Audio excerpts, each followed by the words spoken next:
Vox libera, clamat in tenebris, Domine serva nos a silentio.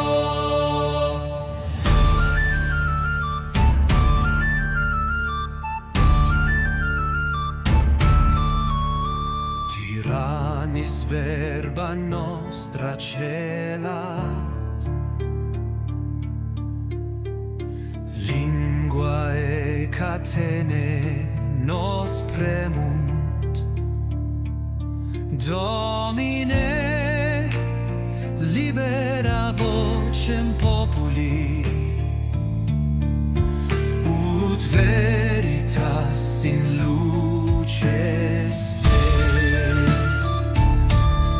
Ego sum vox, ego sum lumen, non tacemo in umbris, fortitudo mea, libertas mea, in verbo meo vivam, verborum nostrum non morietur,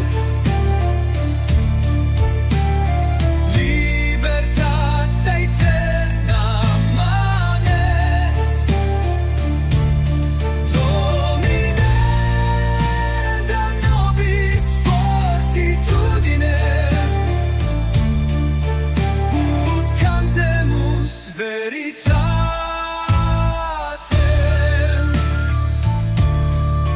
O lux veritatis audi nos,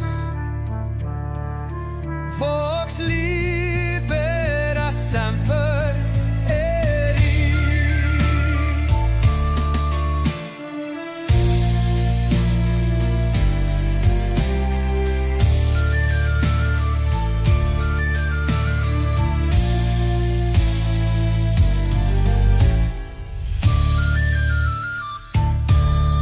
Verbum strungum mea liber,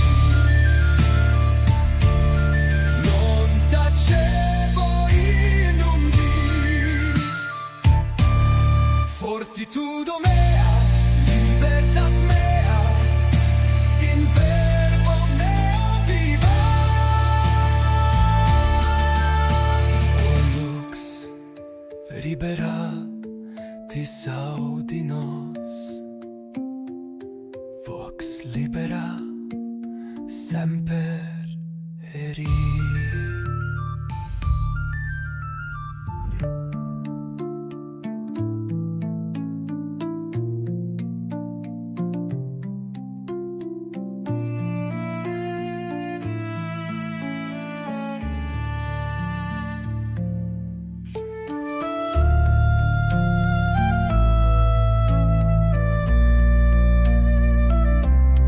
And now it's time for our show to start. And here's our host, Ominous Comixus Minimus Staturus. It's Minimus Comixus Staturus. Okay. Hi, everyone. Welcome to Friday. The intro was not, but this guy is, yes. Not as gay as you talks. Hey, look at that. Somebody hailed to me. That's right. Screw you guys. Yeah. I wish it was Friday. Yeah. Indeed. Anyway, yeah, we got a lot of box office stuff to talk about today. One movie's doing great, another one not so good. Would you guys care to take a guess which one's not doing great? Give you a hint. It begins with FF. Anyway, here's the rest of the panel. For being on stage, you guys are awfully quiet. Culture, are you able to hear us still? Now we can't hear Culture. I can't hear Culture. Yeah, that's the reason why. That's why things have been so quiet. Did you mute yourself? Setting up to be a great night. Indeed. Bye, Culture. Poor Culture Casino. Hey, look at that. Yeah, You got the double horns. indeed. Yeah. In fact, I'm almost totally great Hello. now. Hi, Hey, there we he hear ya. is. We hear Look you at that. now. I have been cycling through multiple times while the chanting was going on, and no joy. All right. But I'm here now. And I will tell you, yes, you guys are gay. Thank you. Indeed. There we go. Super Tox. straight. Diminutus But, lex non curabate. The law doesn't concern itself with trifles. All I have to say, Culture, is you may not be as gay as Jeremy, but you're close second. No, come on, Ryan. You're forgetting about Ryan. He's a close third. Come on. Hey, there we go. Yokimano, a nice cold drink, some popcorn, and the gay-est stream of the hour. Yeah. Thank you very much. I feel like we are very jovial. Yes. That's what it used to be. be. The jovial Zoro the part. Gay Blade was just a happy blade. Yeah. And you know what? It's one of the best movies ever made. We need to watch that with the alcalde. Do you want to do that for the next movie night then? I don't know. We were supposed to get a vote. Like, did we not get a vote? Okay. All right. So we need a never did the 3. poll. So we will You're gonna do. go make me read my chants again. Yes. I think you said Turner and Hooch, right? Tox? No, Was it Tango and Cash? Tango and Cash, because Turner and Hooch, I don't like that genre. Okay. Tango and Dog. Cash is one of the greatest movies ever. We could do that. We could do Zora the Gay Blade and the one that Culture said previously. What it is. All right, let me get on and I'll do a poll. We'll see I what have no people idea. say. All right. While we're doing that, we'll get some super chats first. Roland T. Wretched for the Another. big 50 says, 50. I was talks about what it takes to open a channel yesterday, and he said it's not cheap, but it depends on content. What? I asked if gay content costs less because I hope Ian and Culture got discounts, and Tox said deep discounts, and I replied balls deep. Exactly. Yeah. None of that's true. You don't have to pay to have a channel. So come on. Depends on who you're paying, I suppose. Oh, you guys are lying. Don't lie to people. We like TVG people. Monster for $5 says, "Hi everyone, I Hello. saw Weapons and I love it. Plus I want to talk about it. You can't stop me. You're gonna talk about sex, baby. Yeah, it was a great movie. I enjoyed it.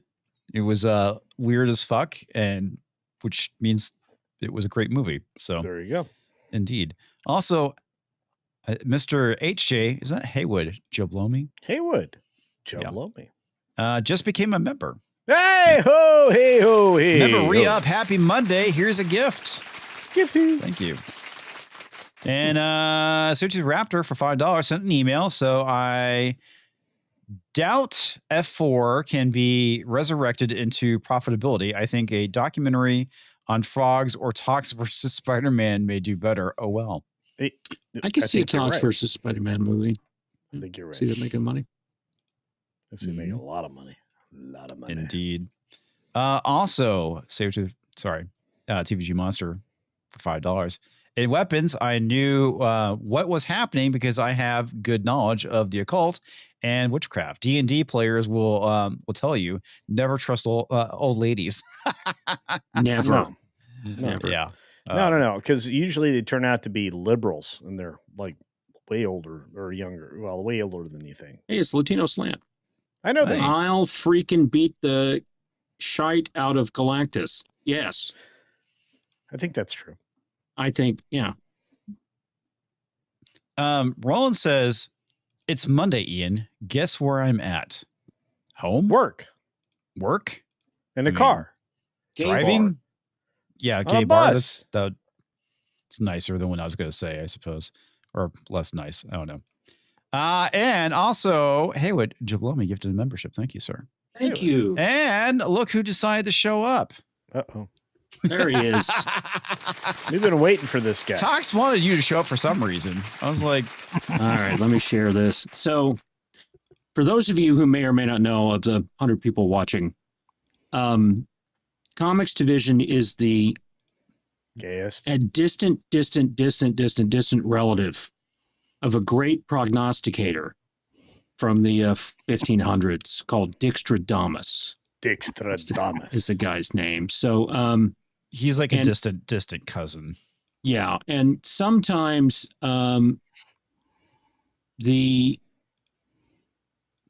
we read from this book of Dixtradamus. So let me share this, and hopefully I still have it. I hope so. There's a bunch of stuff on here called penis. So Roland Which says is still at work and not at a gay bar. Well, I mean, you're in California, so I mean, you might as well. You might as well be working at a gay bar. All right. So here we go. And this is totally not me reading this. So here we go. Yeah, all right. Gonna say you're gonna pull me and not transition the scene. Nothing. And now it's time for readings from the book of Dextradamus. You were waiting for me for this? The one with Yes. fake golden locks of hair shall be humbled by a film about giant lizards that has no giant lizards. He shall have his body hair removed and bow to the 4 scientists of fiction from the land of me. That was it. That was my cleverness. Oh, wait, the great, and I will add humble, oracle, radioactive male disease, Don't know shall be unfairly mocked for predicting the leadership transition of the great eagle. Okay, I got this one wrong. 20 days, if 20 days, Hakeem Jeffries. and the floating mental little person shall lead his followers in the devotional hymn, Jesus da vali da da ba da ba da di da da vala da va di da da da da vala di da da. Jesus. Hopefully, Jesus. It's sees night. this. Yeah. He comes back on. I'll Talk play show for him. Oracle shall attempt to spout humor for the masses, but fails due to TDS, and his chatter shall fade faster than a boy band's fame. And behold, the Mando Picture Show exile sues the Empire, funded by a rocket sage unseen. They settle in secret, whispering healing to the Force, like a bad sequel's plot twist.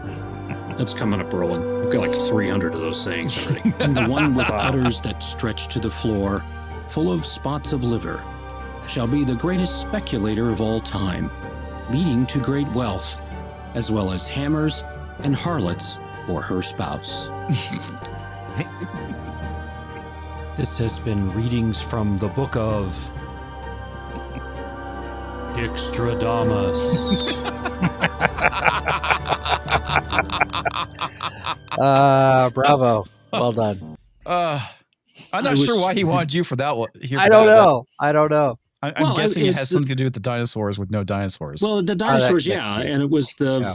4 scientists of fiction from the land of me. I mean, oh, yeah. Okay, I it was got way it. too Yeah, clever.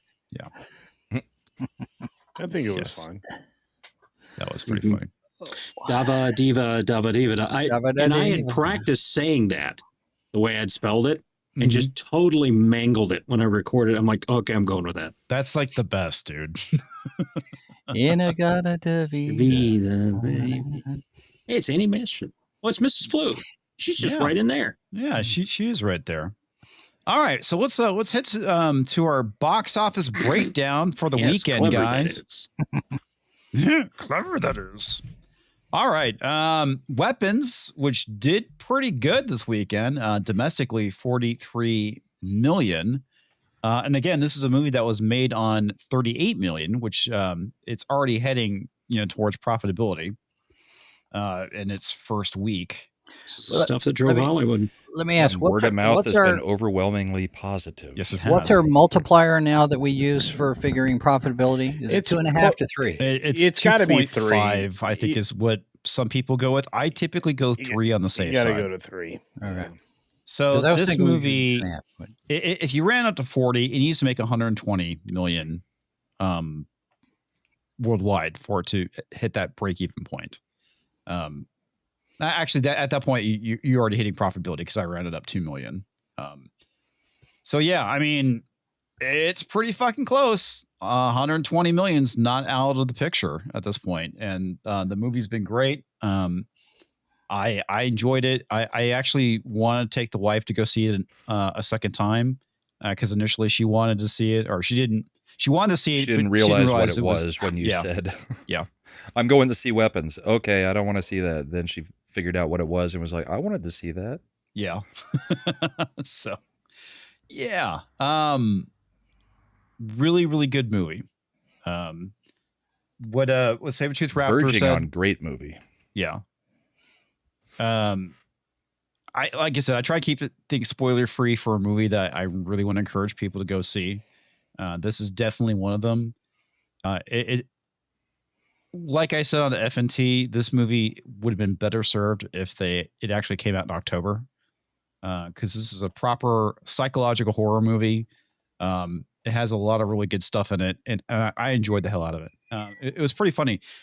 There's times where I sit and I think about a movie, and then I realize I like it more and more. And there's times where I think about a movie and I hate it more and more. And this is definitely in the I like it more category, and I would enjoy seeing this again. And it's a good horror mystery, and it was unlike a lot of what we've seen over the past 5 to 10 years. Right. I think that what I've said on the other shows is the closest I can liken it to, as far as stylistic, is maybe the Peel movies. But I didn't really care for the Peel movies. But this kind of pulls it off, just being something quirky and weird as a horror mystery movie. Well, the funny thing about it is, like, Jordan Peele apparently wanted this movie, and for whatever reason, he wasn't able to get it, and I'm kind of glad he didn't. Because I'm really glad. Yeah. Jordan Peele is talented, but I'll be honest with you, I make it a point not to see his movies because I think the guy's a dipshit. And it's like he's the opposite of shit. I'm totally blanking on the guy who did Black Panther. Ryan Coogler. No, Priest. Christopher Priest. Christopher Priest. He's the opposite of Christopher Priest, where Christopher Priest doesn't want to be known as the black comic book creator. Jordan Peele wants to be known as the black director, and he only wants to cast black people, which is his prerogative. But personally, I think that's if a white person it's not much said different than saying this isn't made for you. Yeah. Yeah. Exactly. It comes down to that. Well, the other thing too is that if a white director said, you know what, I'm only going to cast white people, he would be called out as being a racist. And I think it's the same thing with Jordan Peele. Like I said, his prerogative.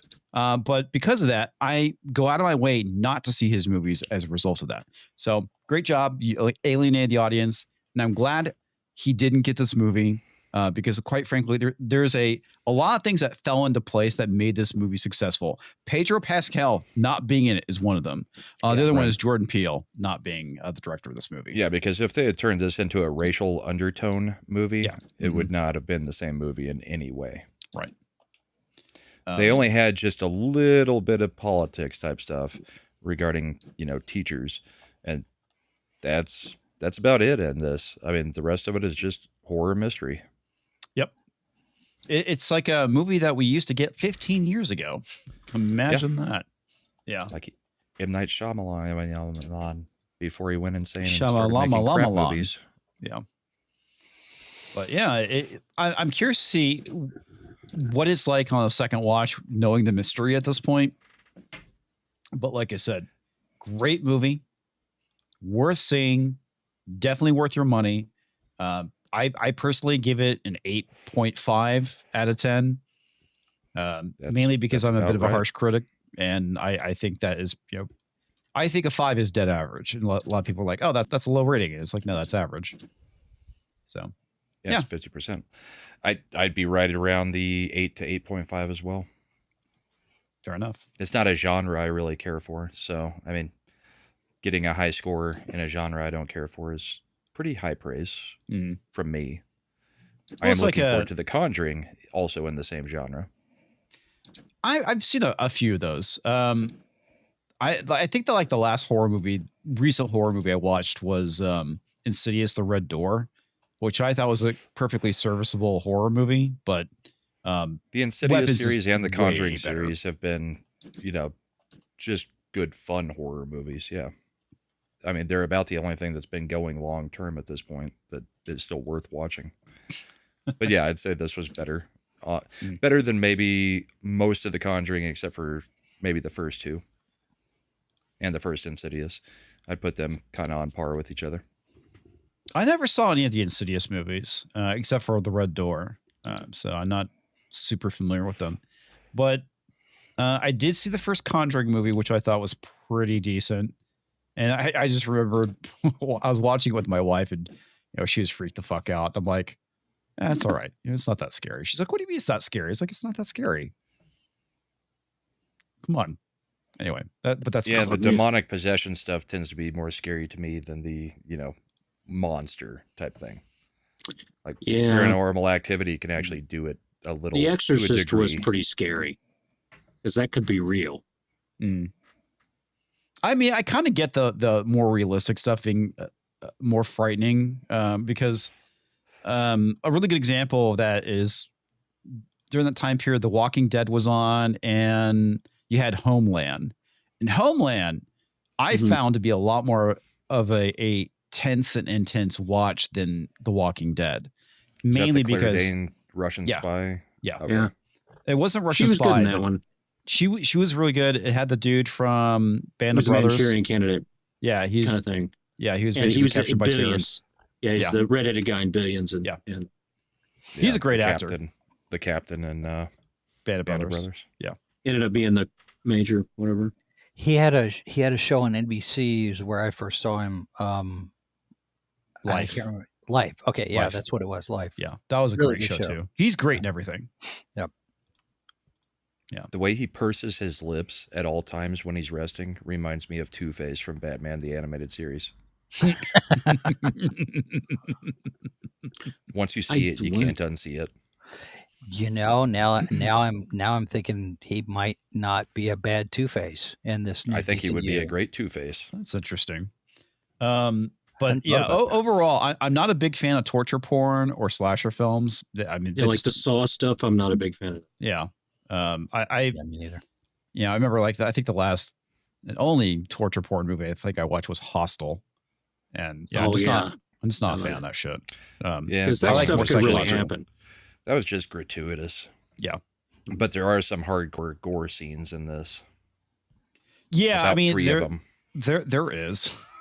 So if gore is not your thing, you're not going to like this. The torture stuff always bothered me because when I was growing up in 1977, there were some Girl Scouts at a camp near where I grew up who were tortured and killed.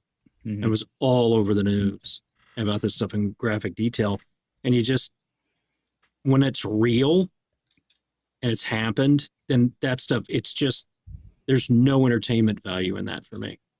So I don't gravitate towards these kind of horror films like this just because of that. Yeah, this one's not torture porn. No, this it's one not. It has 3 gory scenes. Where people die. Yeah. No, like not a living dead. Not even kind of die. It's pretty painful things. Well, one is a death. Another one's just something that. Yeah. When you watch it, it makes it makes you wince, squirm. but a lot of it is pretty tame in my opinion compared to don't want to other spoil stuff I've it. seen. So yeah, I know exactly what you're talking about. Nav is asking, have I seen the Fist of the North Star trailer? New animated series coming to Netflix. Not sure if it's a remake or they're telling the story a bit differently. No, I haven't. I'll be honest with you. The only Fist of the North Star I really like is the original movie from the 80s. I didn't like the TV series. I don't know if that's the one they're doing or if it's a new one. I'll have to go check it out. But I fucking love the original Fist of the North Star. Great movie. Great. Meanwhile, the one that is not doing so well, shocker, folks. It's Fantastic Four. Hit 435 million, so it's hitting. It's probably going to go above the range that I predicted, which was it basically peaks out at 450, 425, 450. Or it already beat 425. It probably will struggle bust its way to 500, maybe. So we'll see. But this movie is basically flatlined at this point for like the juggernaut that Marvel was hoping that Fantastic Four was going to be leading into the next round of movies. They're fucked. And what does the chart look like? The chart? Oh, it's under. It's like they kind of like stay towards the middle and then they bottom out. It's pretty bad. Superman's at least higher than the middle. Yeah, Superman, which I'll show you guys the numbers for. It's middle to low middle, but it's definitely tracking better than Fantastic Four. And I mean, And what are you it's still guys' got a thoughts on week this? on it. Do you think that basically superhero movies are basically done for at this point? No. Yes. I think Hollywood's done, but well, there's that. But I think Marvel is suffering from telling themselves they could do no wrong for too long. Yes. And they don't recognize their mistakes. They don't recognize that Kevin Feige is no longer the guy who needs to be in charge.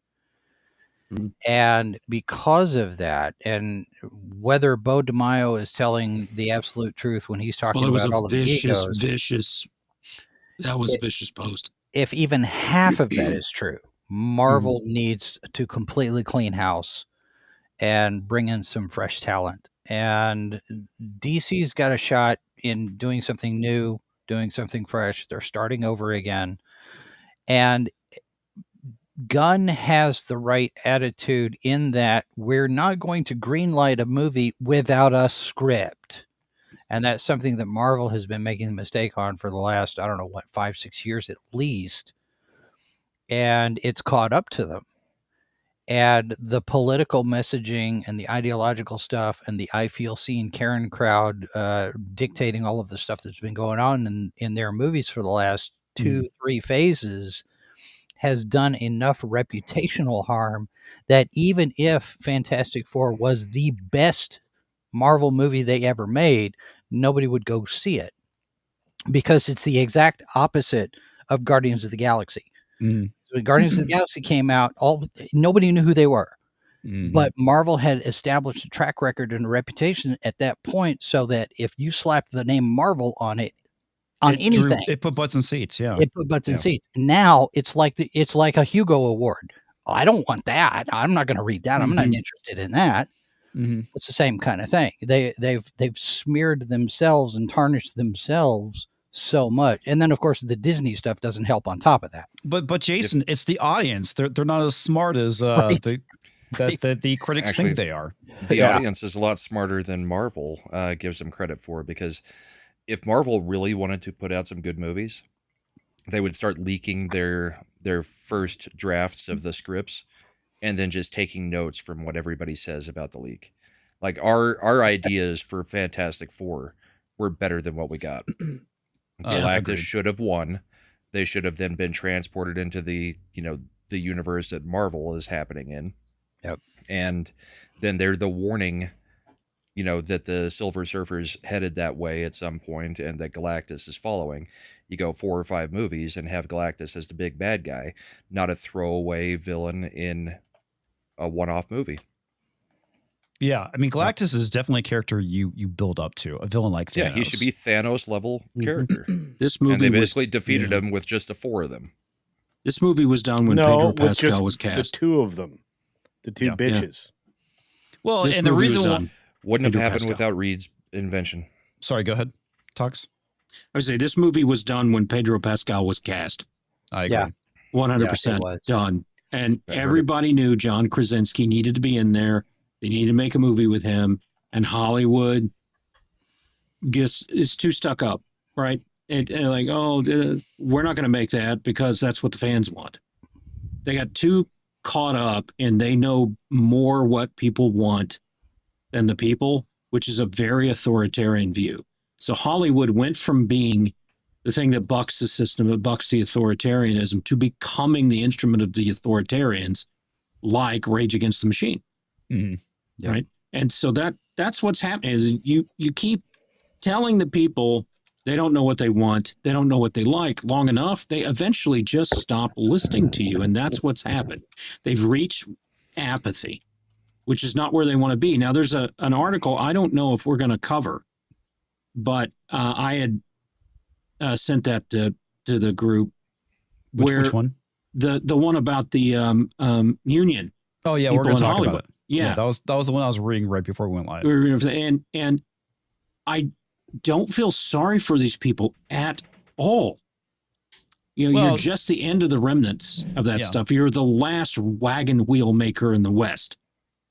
as the cars are driving by. You know, I don't feel sorry for him either. I feel sorry for everybody who's wanting to be entertained, because and entertainment is supposed to be, something away from your everyday life and your work and everything else. And we're not getting entertained. Well, it's like in that one the Hollywood Reporter article you've got on our stack tonight about how entertainment, our TV shows and our movies are reflecting the times, and they're talking about that. And I'm thinking the thing is, effective stories, if they're a product of your time, they might reflect the time that you're in. They might reflect the circumstances that you're in, but they're not going to lecture you about it. And that's one of the things that's missing in this mix of commonality. But Jason, that's because commonality is something we all can trade in. That's why, you had the Russians in the original Donner Superman. It's why you had certain parties in some of these other films. That's why there's references to, Gorbachev in films, right? It's the commonality of the time that's reflected in the film. Right. Yeah. But and the other thing too, it's presenting both sides, right? I mean, that's like one of the things that Star Trek used to be great at, is showing both sides and not necessarily saying, hey guys, this is the right one. It leaves you to draw your own conclusion. Well, and even if it's heavier on one side than the other, it's not telling you this is how you should feel about it. This is what you should think about it. Right. And the lecturing and the pandering of modern entertainment. I can't think of anything really outside of maybe Top Gun Maverick. If you look at some things now, 10 years from now, how many of these things are people still going to be talking about? I mean, we're coming up on the 50th anniversary of Star Wars next year. The year after that, in 27, it's the 40th anniversary of Star Trek: The Next Generation. These things last through time for a reason. And the stuff that people are making now is not going to hold up. Okay, I got a question for you. We know that these have lasted a generation, but because these franchises have been tarnished so much, do you think it's going to go on a decline? Do you think that the memorability of Star Wars and Star Trek is damaged now because of what came afterwards? They're damaged goods, yes, but Terry Matalas has shown that you can work to recover. Well, he showed you can snatch victory out of the jaws of defeat. Yeah, he didn't get it completely right, but there are signs out there that recovery is possible. It's probably going to take, we're probably going to skip a generation. For Star Wars, just like George Lucas said, every generation has their entry point into Star Wars. For most of us, for all of us, I think it was the original trilogy, and you had people that started with Star Wars at the prequels, and some that started with Clone Wars, and some that started with Rebels, and my kids start with this generation and that. Now, not so much. So we're going to have to basically recycle through, and there's going to be a generation that rediscovers all of this stuff, like vinyl at VHS, and what's this thing called Star Wars, Grandpa? Yeah, and that's a where dead we're going to be. Son. It's going to take a while. What's exactly happening now?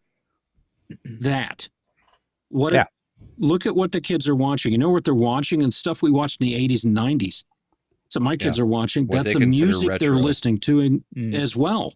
Yeah, they're listening to that music. Is that they really don't have a culture of their own. I mean, that's like the weird thing that kind of like happened. I'd say like maybe 2000s, maybe 2010s, is that each kind of like generation had their own culture. And it doesn't seem like, I would say Gen Z, probably starting with Gen Z, doesn't necessarily have their own culture. But it's all on YouTube. Well, and I think watching guys like Queso and Logan Paul. I mean, and Mr. And to Beast. that point, Brahma, I think the fracturing of the media has contributed to the lack of a cohesive culture for the generation too, because they're so going everywhere. But is it really fractured? I mean, I don't think so. Yeah. I mean, if you look at the way their slang works, they're all in on it. They definitely have somewhere where they're all figuring out what their culture is. And they're all running away from the super leftards. So, Yeah. I mean, Well, I mean, because like, all right, for Gen X, like some of the stuff that kind of defined us culturally is like grunge, right? Grunge. And you could say that emo pretty much kind of defined to a certain extent millennials. Yeah. Emo and goth. Yeah. Yeah. But what does Gen Z have? YouTube and TikTok. YouTube and TikTok. Those are their things. It's just not things we recognize as culture, but it is their culture. That's where they do their things. I mean, it's an extension. Snapchat. It's an extension. They're the iGen. New metal. Alice in Chains. Because now, sorry, culture. I know when grunge came out. Like I was in college when Nirvana, and then you had Green Day. Whereas Dookie, their album had come out a couple of years before and wasn't really that hot, and then it came back, did some stuff. So Green Day was a little ahead. I know they sucked. Well, they were flash in the pan, though. Unfortunately, I mean, they were punk for about 5 minutes, which was the problem. And again, now modern days, they're even a bigger problem, but that's because they're tools. I mean, you know, but back then Phil they weren't Collins tools. Go ahead. Phil Collins is the largest selling artist of all time. Well, so how many albums did he, Jesus, in that? It was the Tarzan soundtrack that was up he went. But yeah, that 6-year period of time, shocking. I mean, he relaunched Genesis, then did the solo, and then a ton of solo albums, did like 6 or 7. What was it? Then Tarzan. But seriously, was an enormous album, and the Tarzan soundtrack, as you mentioned, that took him to the moon because everybody, it was freaking. So if someone a milquetoast like Phil Collins can be if a milquetoast like Phil Collins can be the world's largest selling artist of all time. And again, he only would have been beaten out by Michael Jackson if he'd lived longer and, released half the shit that he made. It's the same problem with Prince. Imagine if Prince released every album he ever created. He wrote so many songs for other people. Nothing compares to you. That was his. He wrote a bunch of country Manic tunes. Monday for the Bangles. Yeah, that was his. Wow, I didn't realize he did that. Yeah. He wrote that. So I that's want to circle. Broke the Bangles. I'm sorry. Yeah, now we're talking about. He was trying to. I want to circle things back to easy. superhero films and what my initial, kind of, I'm not gonna say thesis, but question was. For me, I think these movies to be successful because of the draw has dropped so much. They need to drastically slash the budgets of these movies. I would say 100 million tops. Your sweet spot for these movies will probably be 60 to 75 million, and mainly because they're not going to go above 500 million at this point. I mean, obviously Superman has, but when it comes to Marvel, because it's such a damaged brand, they need to slash the budgets. They need to get back to what made them great, and sure, they have to go rebuild, but you can't keep doing $350 million for these movies, expecting to make $1 billion when your movies haven't hit $1 billion in 3 fucking years. Okay. Didn't Bob Iger talk about this at one of the earnings calls a while back? He talks about this all the time. We gotta get back to quality over quantity, and I say you've been saying this for, 4 fucking years now, and I still haven't seen it. Yeah, and then the new Doom movie may be the most expensive movie ever made. Yeah, and the biggest flop of all time. And Ministry is a great band. Don't even get me started. KMFDM, Ministry, Stack X. Yeah. I've seen KMFDM and Ministry at the same show. That's not. I've seen Static X with Pantera. And Davina, Phil Collins was popular because he was part of Genesis, and he's an excellent drummer. Yeah, he was. And he's vocals. a very good musician, and he did have a nice voice. Yeah. Seen Skinny Puppy just twice. Really? I saw Testament, Ministry, Megadeth, and then Judas Priest, the headliner. That was a show. I've seen Ministry 3 times. I've never seen Static X, unfortunately. Made the lead. I think it's the lead singer, right? That passed away after the Thunderstruck for AC/DC because I came out of that unable to hear.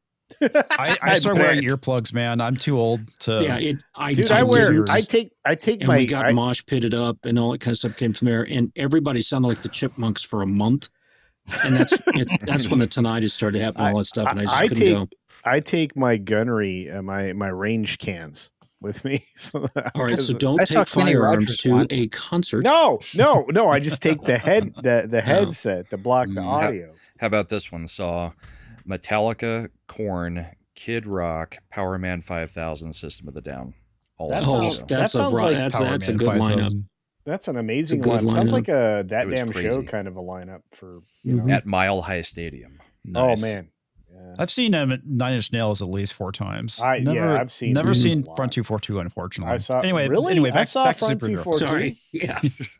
Anyway, sorry. You can Okay, get on so a tangent with me. I don't know how successful the next DC universe is going to be. I mean, Well, I have I- a theory. okay, Superman, this current Superman movie is so different from everything else Yes. that has come before it, and it's I a new think world. It's a new it's world. people have got to get over the shock of it. Yeah. And we've seen I don't know how many different people saying, I saw it the second time and I liked it even better. Yeah. Because now they know what to expect. And I think that word of mouth combined when it gets to streaming, you're going to have more of that. And that's going to prime the pump for Supergirl. Despite the fact that it's written based off a Tom King book, that's going to hurt it. But you're going to be front loaded expectations wise. The fact that Jason Momoa is in there playing Lobo, that's that's good pick. going to help. Okay. Crypto is going to be in it. So you've got these things where people are going to be talking about Yeah. this for the next year, Yeah. and they're going to go see Supergirl. Yeah. Yeah. Past that, depending on how Supergirl does, you're basically going to be building one after the next If after the next. 30% of the audience that goes to see Superman goes to Yeah. see Supergirl, I will be shocked. Well, let me say this. I think Jason's right, because this is the same way that Warner Brothers and Nolan built Batman.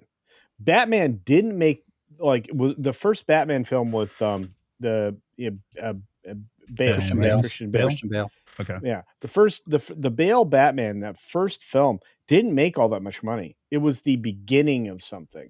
Right. It was the second movie, not just because of the incredible performance of Heath Ledger, but because everybody now understood this new grittier take on Batman, and they'd watched it on 4K Blu-ray, or they'd watched it digitally, or however they watched it, and so they were prepped for the next thing. Yeah, This because is before why that was Burton. It was Exactly. it was the Yeah, comic books. yeah, Well, the one right before that was the big toy commercial, Batman Yes. and Schwarzenegger. Here you go. Average movie is not worth to see the shadows of my wallet. No, I Yeah. get it. No, I get that. and I want to get this real quick, and not wrong, okay? Because first off, you have a Superman movie, and you're not following up with a Batman movie. Is a By the huge way, fucking great mistake. name. Great That's name. almost bro. that's almost Great. like going, Iron Man directly into Guardians of the Galaxy. Yeah. Nobody knows who Lobo is, and nobody really cares about Supergirl. No, Right. but they know who Jason Momoa is. They That's true. Do, but okay. Certainly and worked the other for thing too is that Aquaman. people in the know, like us, know who Tom King is and know that he's a piece of shit. He is a piece of shit. When it comes to Which is why- Supergirl, Woman of Tomorrow, it depends on how it's adapted and if it's going to be good or not. If it's But Tom King. Sorry. Go ahead. Go. All right.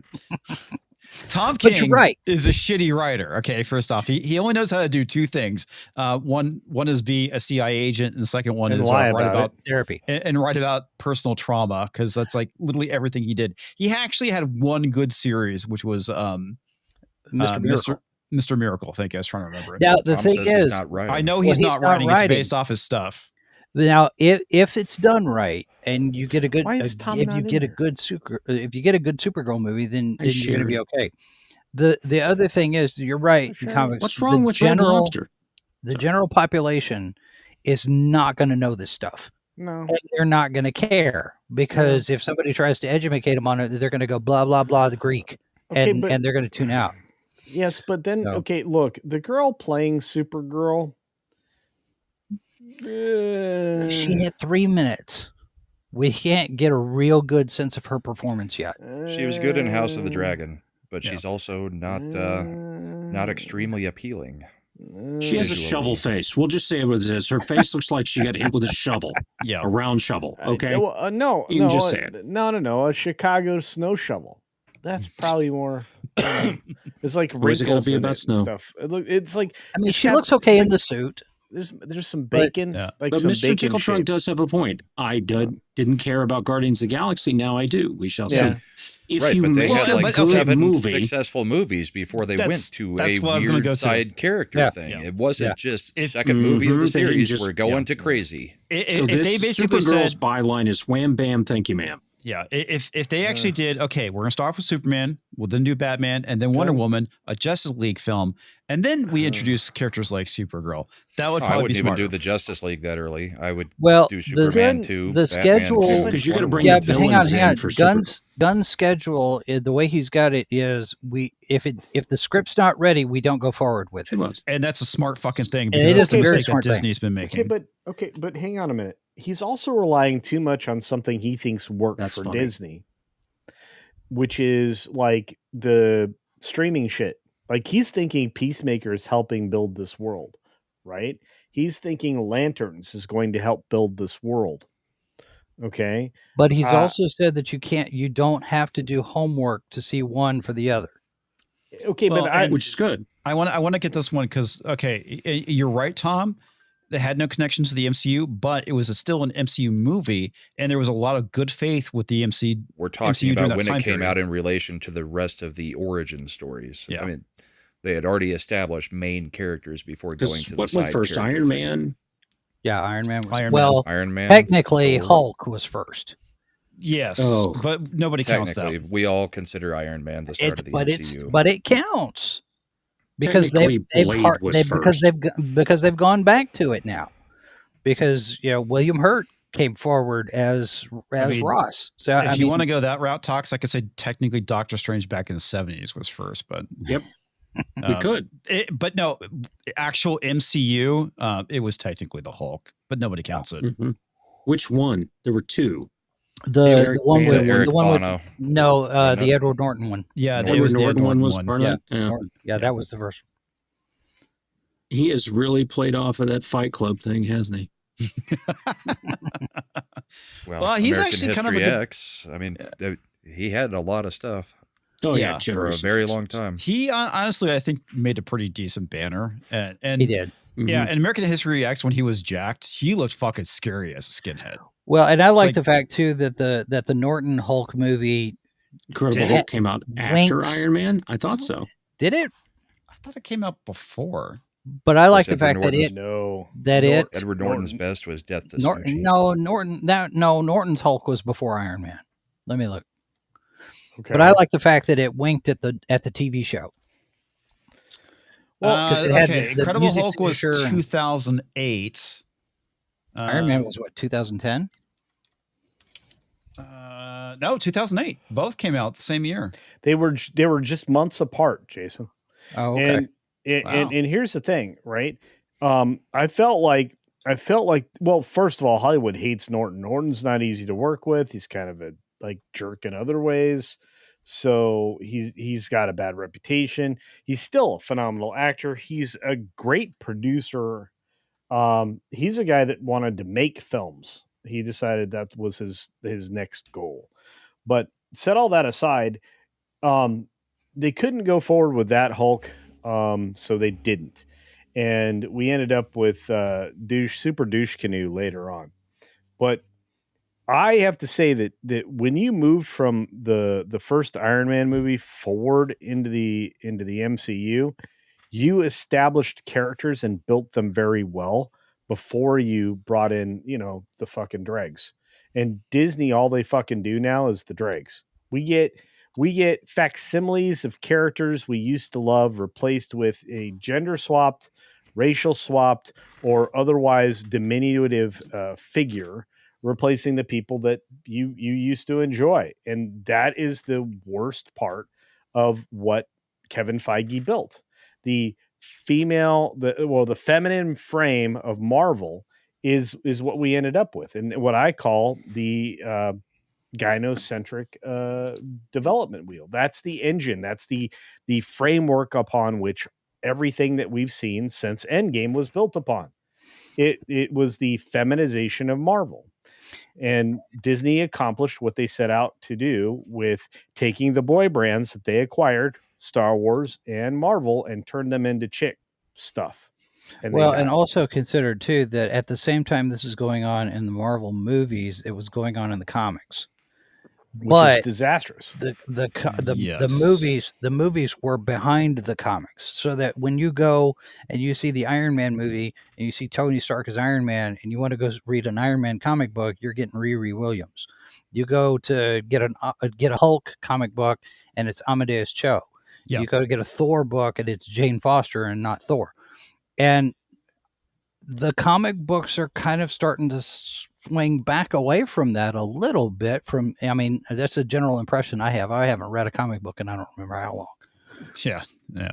But it seems like I don't think it's valid anymore to look to the comic books for how the movies are going to go. I think it's completely reversed. Well, that's one of the things that Bo Demaya kind of pointed out is that, the Marvel basically hates the source material. Mm-hmm. And they don't want to use it. And, for all his faults, Bo DeMeo actually cares about the source material. So you got to give him props for that. We thought he was a bad guy for a minute. He's still not a great guy, but his take on the things that he's actually passionate about, the story, has been pretty good. Well, you don't have to be a great person and all that stuff to make good films. That's, I think, been well established over 100 years of film. Oh, yeah. But I tend to believe what he was saying there because I've been in creative spaces where that happens. And you've got one person that has a couple ideas. Now everyone's too scared to say anything because this person isn't stable. Most of your creative people aren't really stable. They have something. Most of them aren't creative, Tox. Huh? Most of them aren't creative. Not anymore. So what happens is someone like Feige can have a few good ideas. They do things to get people around him. What happens? You get surrounded by yes people. What happened to George Lucas? Rick McCallum lost the people. Yeah, we lost the people who were telling him, hey, that's not a great idea. Look what we got. There are 3 Star Wars films. So that's what you look at these movies, what DeMeo said, or debater, or whatever he is, what he said makes sense. It's in the films. The whole Occam's razor thing. Look at the films. Are you telling me that's a functional writer's room? No. Look at Star Trek. Are you telling me that's a functional writer's room? No. She-Hulk was probably a more functional writer's room because there was humor there. Not humor they were trying to do, but there was humor there. We found humor in it. Minotaur, come on. That was a great character. All right, I want to pull up Bo DeMeo's screed that he wrote on Twitter. Oh, we're going to end the poll for Okay, yeah, everybody, we're getting off the poll. So Tango and Cash is 32%. Running Man was 18. Okay. So next Tuesday. Sword of the Gatblade 22 and Raiders of the Lost Ark 27. So I was surprised Tango and Cash beat out Raiders of the Lost Ark. I am too, actually. So Tango and Cash is next Tuesday, a week from tomorrow. The 19th. We'll do that. Tango and Cash. I'll get it all set up. We will promote it, and you will show up, folks. There are a lot of you that are members of my channel and of Comics' channel. You should be coming to these things. They're free, and you have your own private space, and you can enjoy each other's company, and you can call Roland gay. It's fantastic.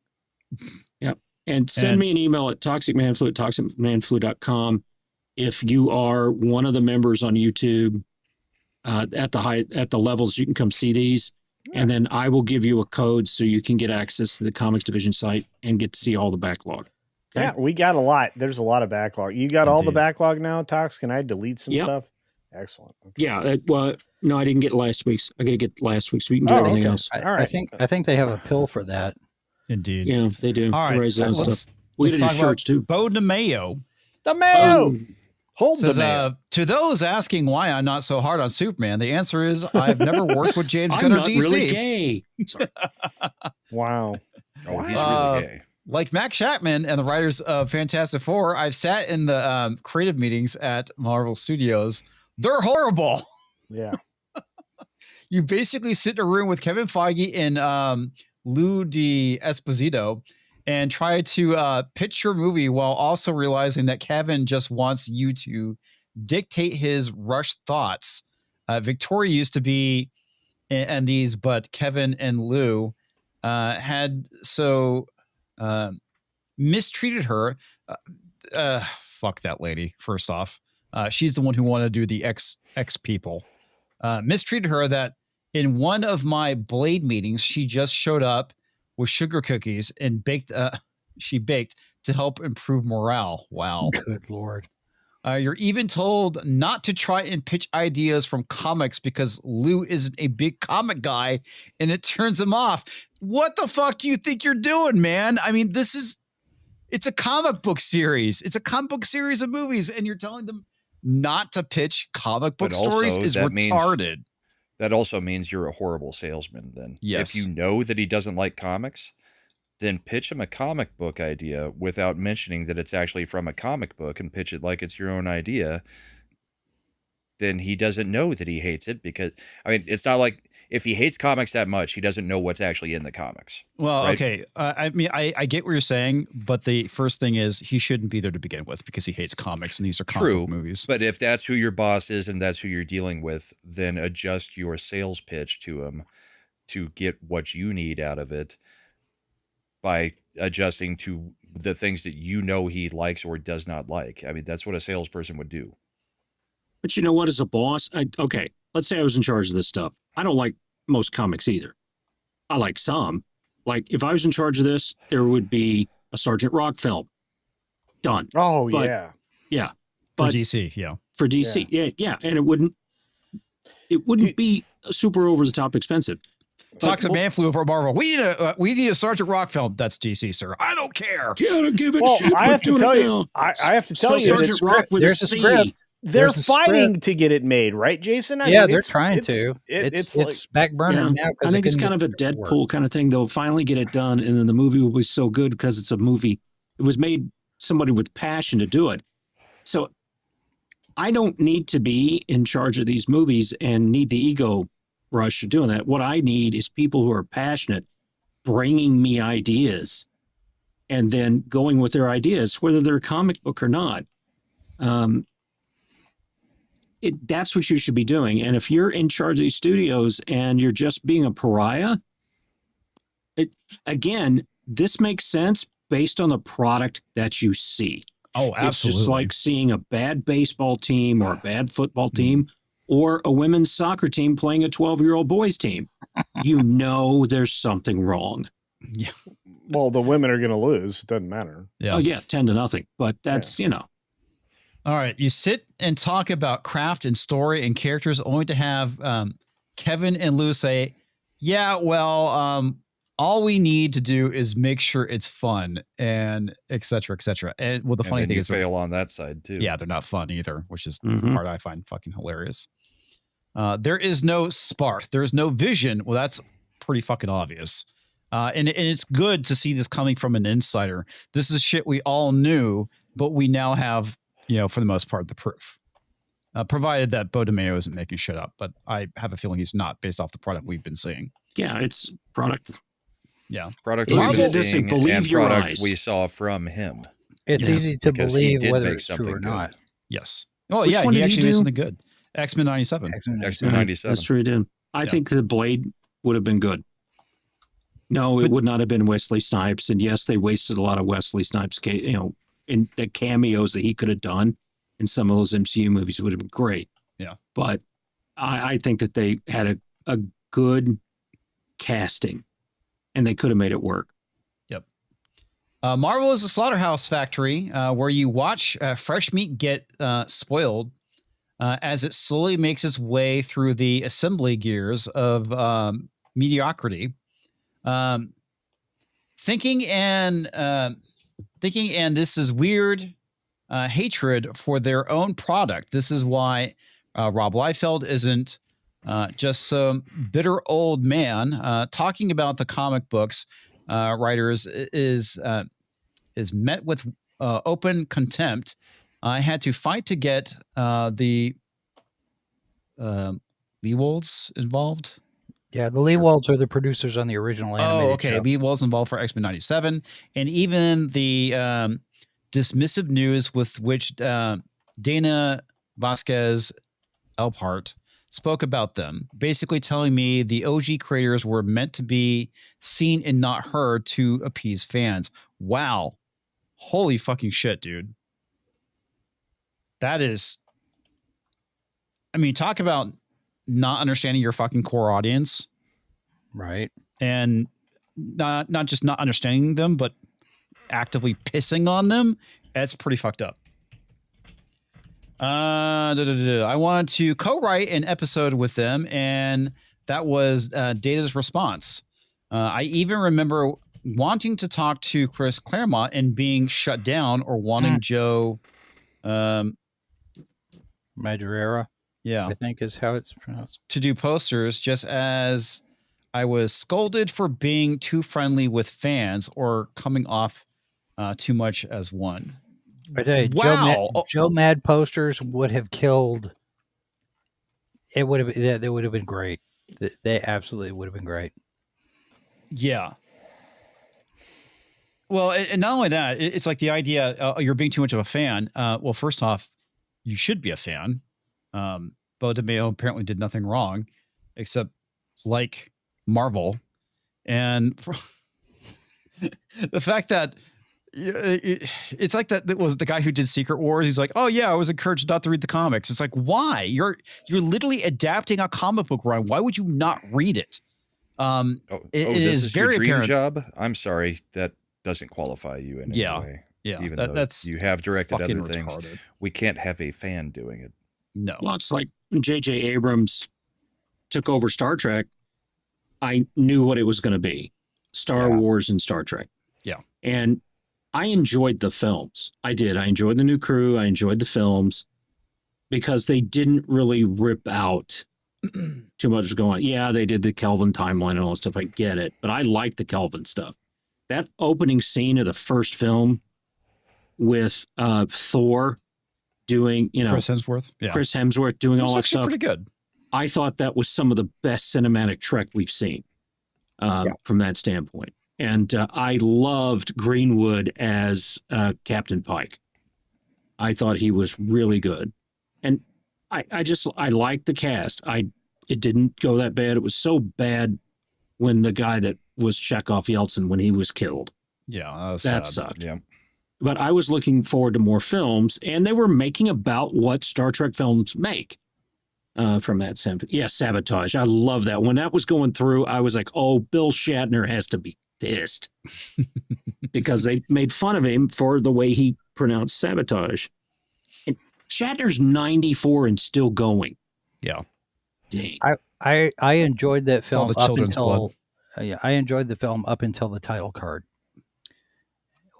Yeah. When the whole Kelvin scene was done, and then we got Star Trek, and then everything there, building the ship in Iowa, the kid stealing the car, a canyon in Iowa. The canyon in Iowa. Where is that? Everything's dumb. Yeah, but we have to remember that this is Star Trek still based on a post-apocalyptic Earth, a post-nuclear war Earth.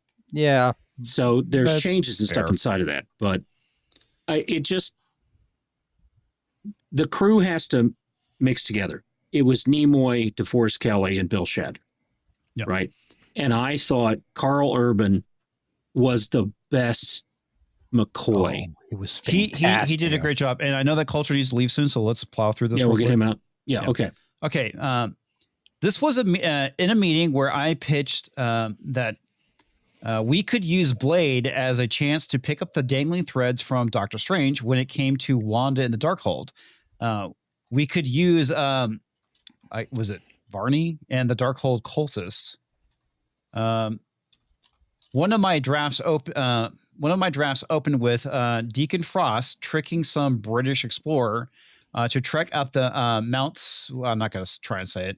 Where he does blood magic to reveal the vampire spell used by Varney and his followers during the days of Kull. It started trying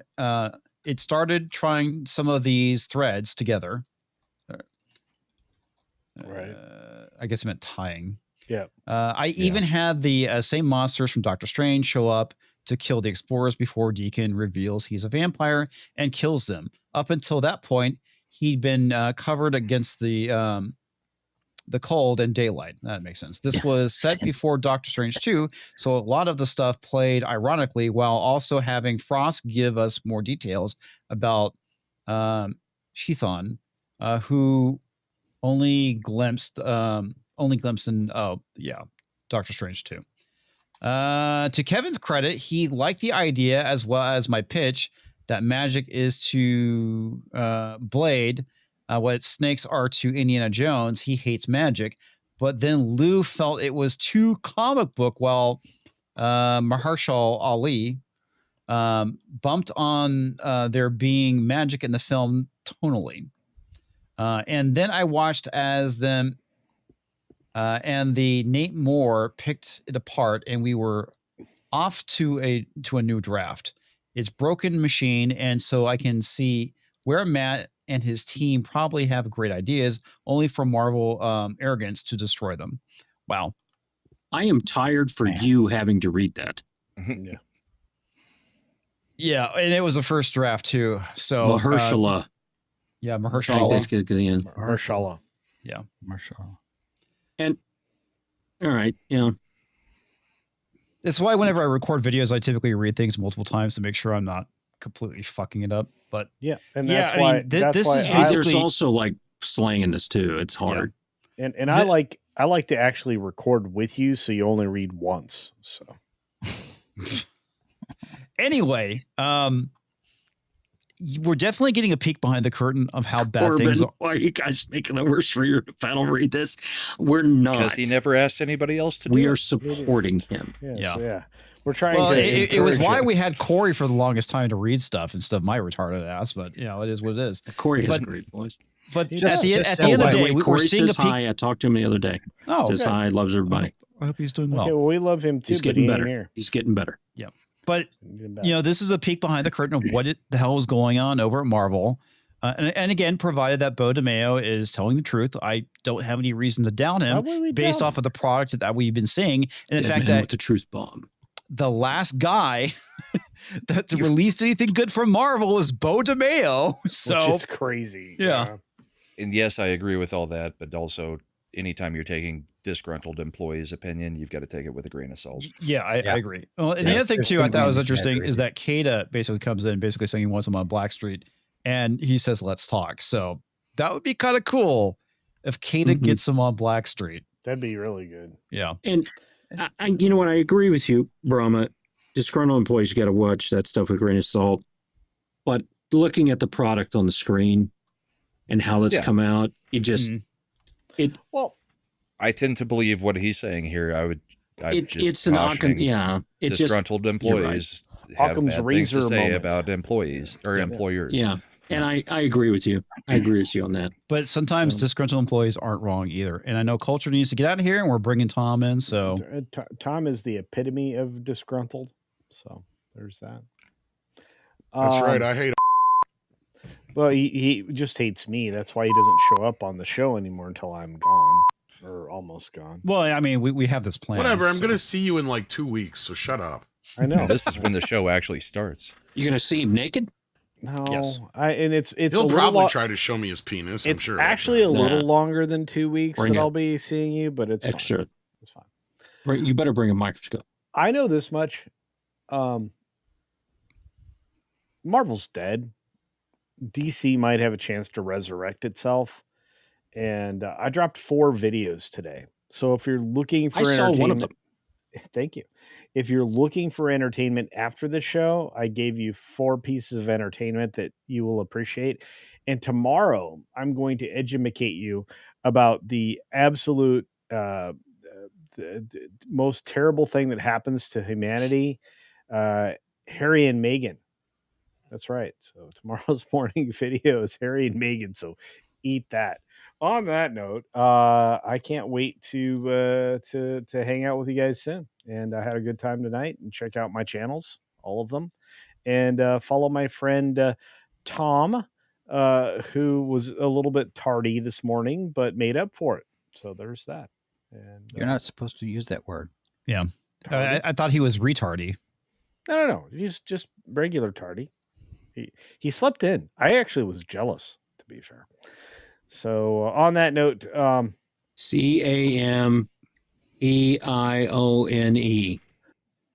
Campione. That's right. Campione reacts. Culture Beans Casino. That's right. John Campio reacts. Fuck you guys. I'm gonna go. Campione reacts. Kick me out or something. Do the thing. Still think you It's should rename Italian it for. Thoughts. Oh wait, yeah. How you doing? Bitches leave. Still think you should name the show Thoughts on Thoughts. Thoughts with Thoughts thoughts. on thoughts. By the way, just for Thought the record, thoughts. if I By could Culture Casino. interject, I have almost 40 years in media, and I started in radio. So if you ever would like somebody to read something, I could. You could do it. I will make sure to have Walk you do it into it. instead of my retarded ass. You used to We have will me get do it as walking every now I and caught then. your show that's this right. morning for a little while. It was good. Oh, thank you you. guys Thank need you to very go to watch sci-fi stuff. How many shows do you have until you reach 1,000? 125. So when we have that 1,000 show, we need to plan out. I know you're going to do it during the middle of the day, so I'm going to need to see if I can get some vacation days so we can join you. I may do an extended special edition, like maybe a 24-hour That's what she said. thing, maybe. Dun, Yeah. dun, dun, dun, dun. Yeah. All right, we got some super chats when you get to. So- Razor Burn for $2 says Skinny Hey, Puppy thank you, would Razor make Burn. a great soundtrack to it. I think they would. Oh, Skinny. The Dead Man, hi guys. What do you think of an Archer show? Like Jonathan Archer. Jonathan Scott Archer with Bakula. Captain Archer? Yeah, the Bakula president Scott Bakula. idea. Yeah, or Archer, the show we've already been getting. Would this be post Enterprise or? The idea that has been pitched. He's president. He's president of the Federation because that was established in the Mirror episode. Right. So they're able to pull from that and say, let's do that. And Bakula's on board. He's interested. Just don't have Kurtzman do it. I don't trust No. the Kurtzman crew. I don't either. No. But I like the idea of a show about early Federation. I mean, yeah, it's a cool idea. Unfortunately, I just don't trust the people that are going to make it. What is the Klingon War, right? Well, I got told over the weekend, and Tom, I don't know if you've heard anything from any of your people, but the word is, treated as a rumor with a very big bag of salt. Apparently, Kurtzman was supposed to have a face-to-face with somebody this morning, and they were kicking him. He's in the 12-month grace period to finish up everything that was in production. This, as I understand the contract from what Tachyon Pulse explained. I kind of feel like I He's believe not- it when I see it, much like he's- Kathleen Kennedy at this He's point. done. Yeah. I think Kennedy's out in October at the end of the fiscal year. I think she's done. We'll see. I think she'll retire. Well, she's definitely going out on her terms. She's not going out on anybody else's but hers. So, Yeah, she's got enough money and power to do that. yep. Pinochet is like after tours for $2. Curious Yes, about man. the panel's opinion about Amazon's new AI announcement, Showrunner. Don't know anything about it. I haven't heard anything about it either. Is this like something they're doing for like AI video? Because I saw something that was pretty fucking amazing recently.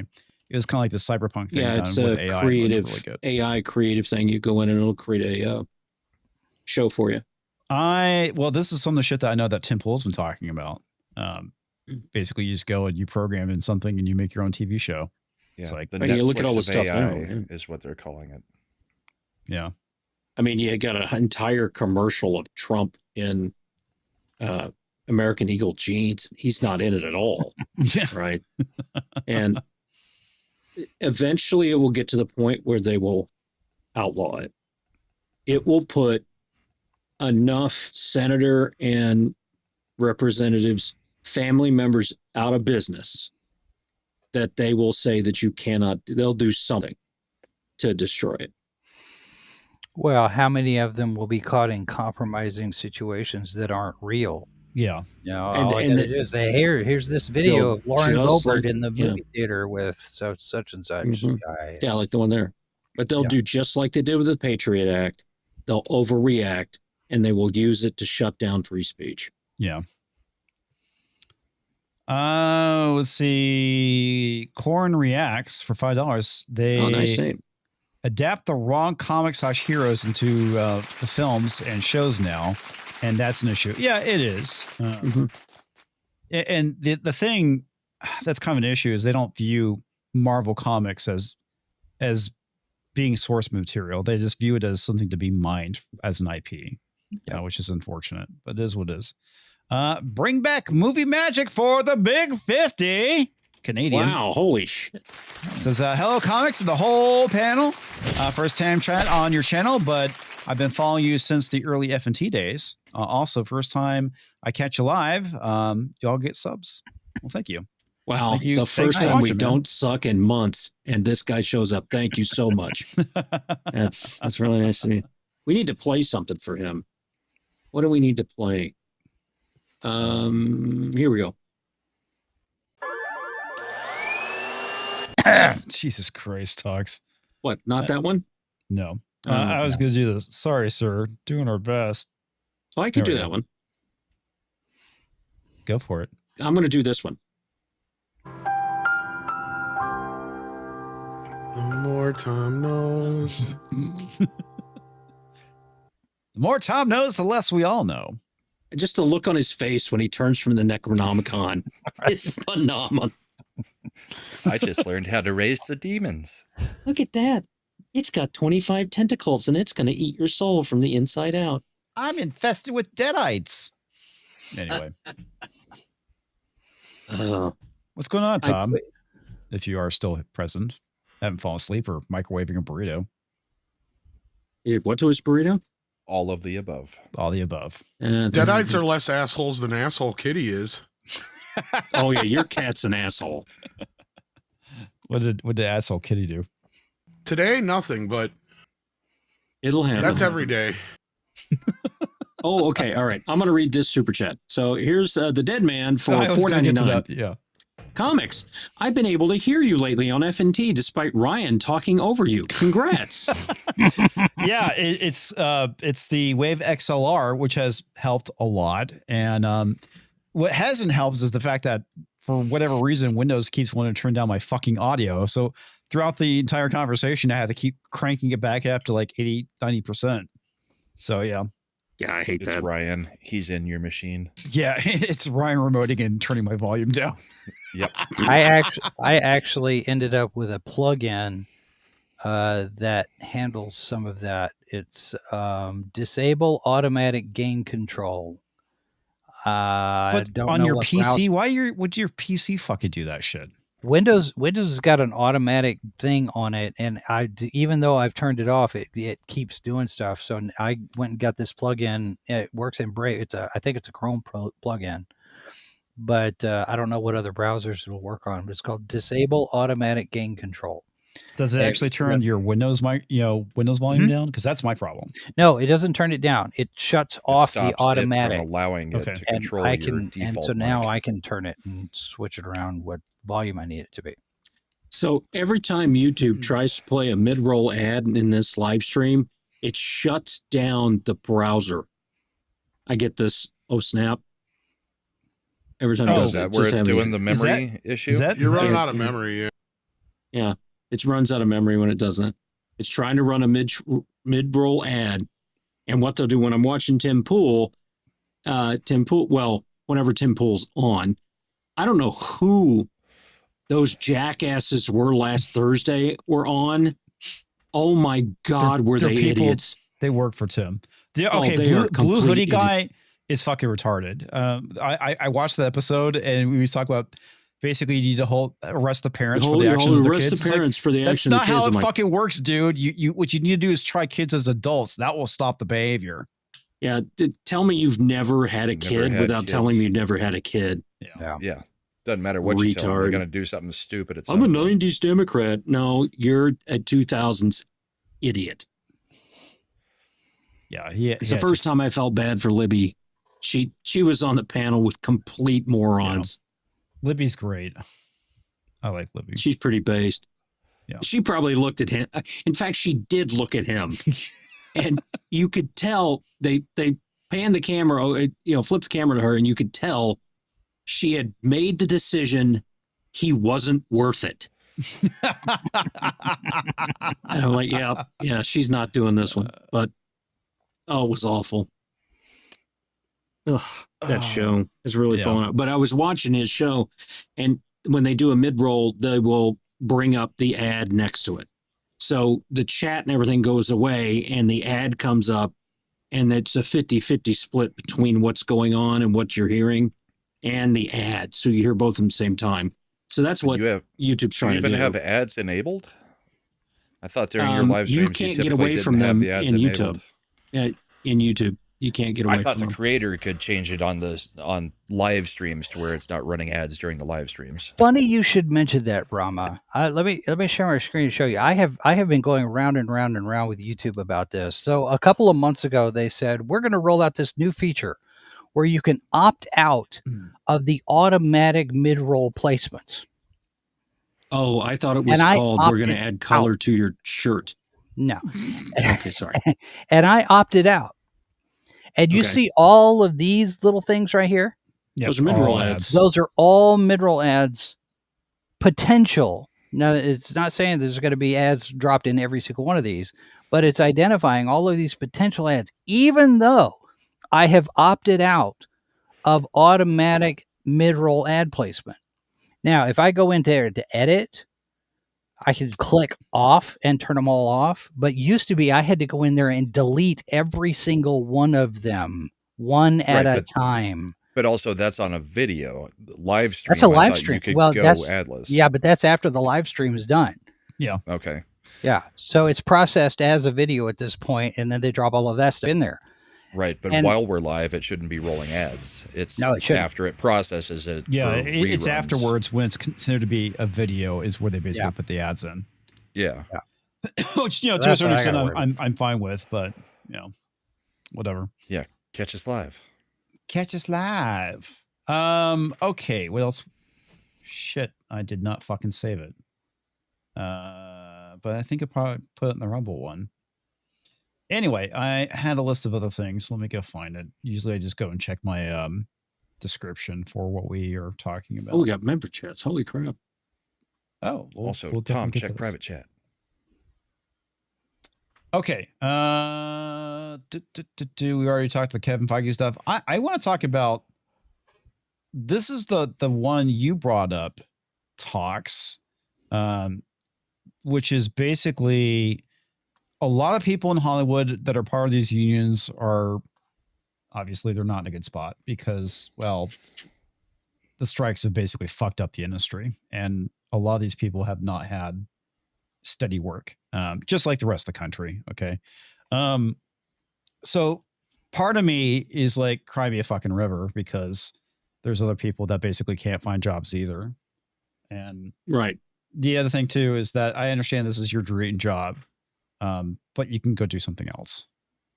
So the one that got me as I was reading this, the one that got me was, oh shit, let me read the article. Do you want me to scroll down or? Yeah, scroll down on that one. So the one that got me, her. So she's saying she's only worked once this year and twice last year, and she's lost her health care. Yes. All right.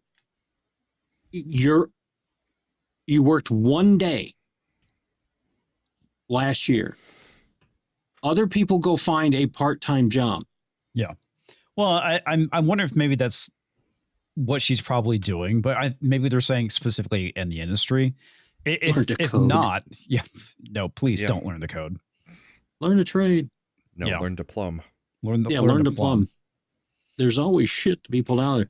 I work 5 days a week, every week of the year, and I have to pay for my health insurance out of pocket. Yes. Mm-hmm. She's on Medi-Cal, which, you know what? Welfare and Medicare, they were never meant to be that you were comfortable. Right. They meant that you were keeping you alive. Right. That's what those things, there's subsistence. Yeah. Well, and if you're able-bodied and can be working, you shouldn't be allowed to be on these programs. Right. Yeah. Right. And the thing is, you got to do what you got to do to pay the rent. And if you're not able to be a set designer or a prop handler or whatever, you have to do something else. Office job, work in a restaurant, which is probably the worst thing because you're not going to make as much money. Maybe you will. I don't know. It's California. It's kind of weird. Learn to If edit she was comics better at her division job, videos. she'd probably be on more movies and TV shows. What's that?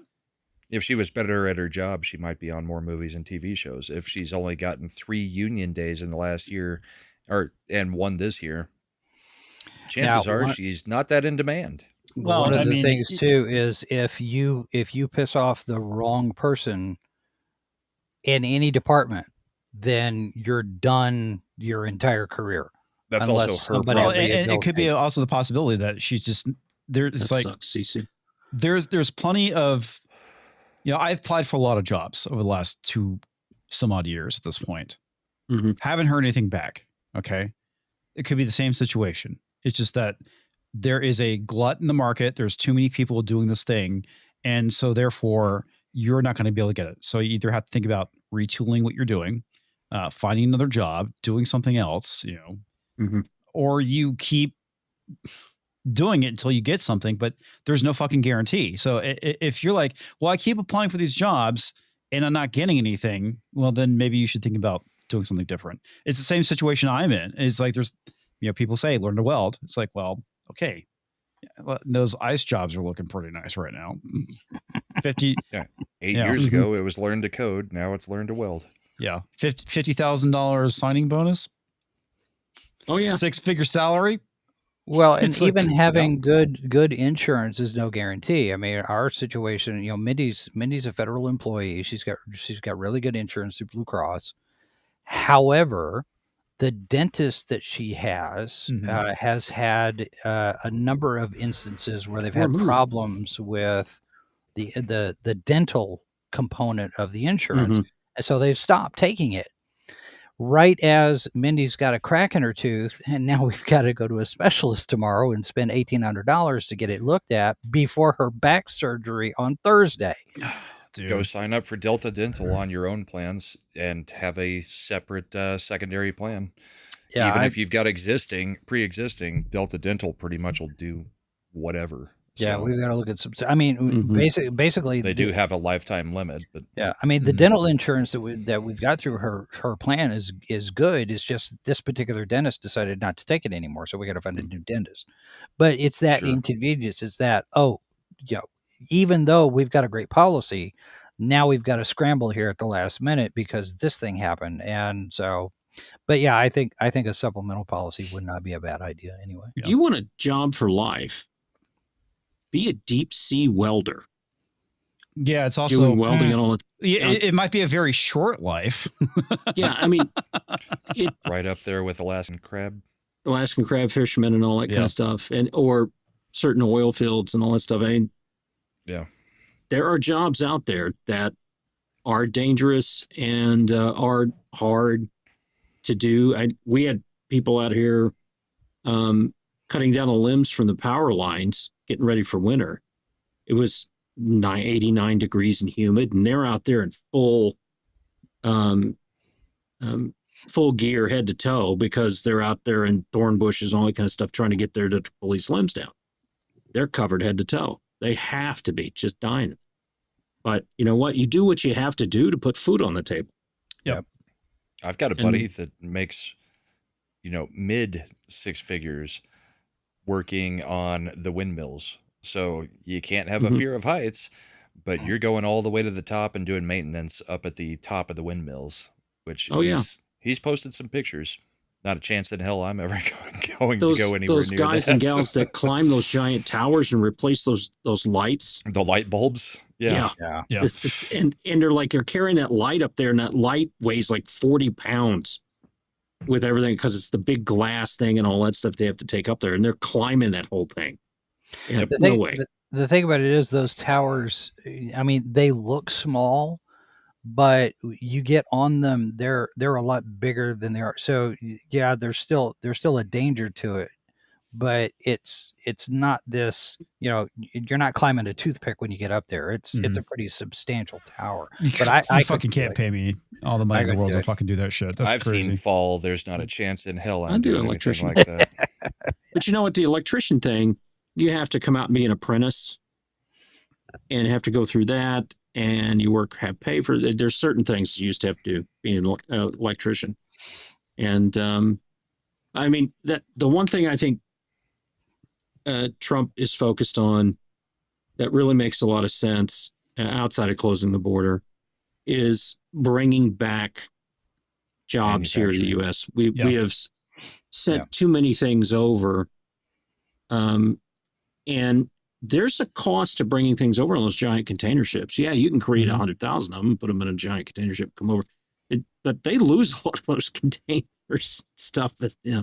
So if you can do that here, then there's travel costs you don't have to input in that. So and you're not getting cheap crap made somewhere else. But the thing is, you're not going to make any of these manufacturing things in California. Why? Because you can't live on that. You can't start a business in California anymore. Right. You've got to do it in other states. California because they think that businesses are how you are going to run your state by just pushing them into the ground. Right. And being a lineman, you're out there with the storms and all that stuff. Things from there. I mean, you got to be out in the elements. And I've been in a cave with the IT stuff that I do for a long time. And it's a different kind of thing. You know who does all these jobs we just discussed? Mexicans. 98% men. Men. Oh, yeah. Just talking about the wage disparity that supposedly exists. Yeah. Well, and the reason why is because men are more willing to take, basically take the more dangerous jobs to make more money. So yes. I saw a meme the other day. Somebody had figured it out. Yes. Jobs for men, hire trans women, lower pay, no maternity leave. Oh yeah, it's perfect. Yeah, you pay them 30% less because they're women. Best of all worlds. Yeah. Well, I still got to pay for that insurance, right? It'll never happen, but I still got to pay for that insurance. Yep. But overall, I mean, and for the tampon dispensers in the men's room. Yes, in the men's room. Yeah. I mean, I feel for these people being in a very similar situation, but unfortunately, that's life. That's how it is. And there's a lot of things that you can blame this on. Go ahead, Tom. So that's life. Get a real job. Yeah. Yep. There's a lot of this shit is because of the strikes. Let's be honest. Well, that's it. They did the strikes. That shut down everything that was happening. You don't have any work because they're not creating anything in Hollywood anymore. They're not even creating it in Vancouver. No. All this stuff is moving to Georgia and some to Texas. We know people in the industry, we really do, that are thinking about leaving California and moving to Georgia. Yeah. Because that's where the jobs are. Yeah. Well, Zachary Levi setting up outside of Austin. There's jobs in Louisiana. I think one of the Fantastic Four movies shot in Louisiana, not this most recent one. Nashville, Atlanta. There's some stuff in Florida. New York just passed a big incentive package. Who else has got stuff? I think Michigan has got an incentive package.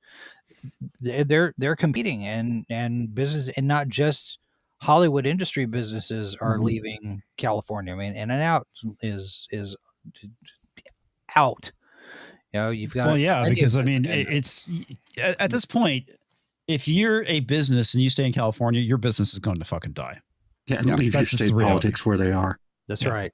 Yeah. But I also find it hilarious that as Hollywood productions are all being done in Georgia and other states, you don't hear any of these actors whining about the Georgia voting rights law that they did, 6 or 7 years ago? Yeah. Or it may have been less than that. It may have been 2 well, or 3 there was years also ago the abortion when stuff they got too, the All-Star game canceled in Atlanta because the voting rights is so racist. Yeah. They all vowed never to go to Georgia or work in Georgia. How'd They're all that turn working out? in freaking Georgia now, Oh, and look at nobody that. says a freaking word. Nothing happened. It was a lot of noise and bluster at this point. Yeah. Yep. All it did was cost Atlanta a ton of money because they got the MLB All-Star game canceled, which was all tourism money that would go into that city and the state for nothing because none of them stood by their supposed convictions. So the family for In-N-Out is moving. Not the I business. I had heard at there was the there were moment. There's a moves. certain part of the business that's going with them. Yeah, I think they're establishing a new regional They're headquarters setting up a somewhere. regional facility, which will probably end up becoming the headquarters at some point. Yep. Mm-hmm.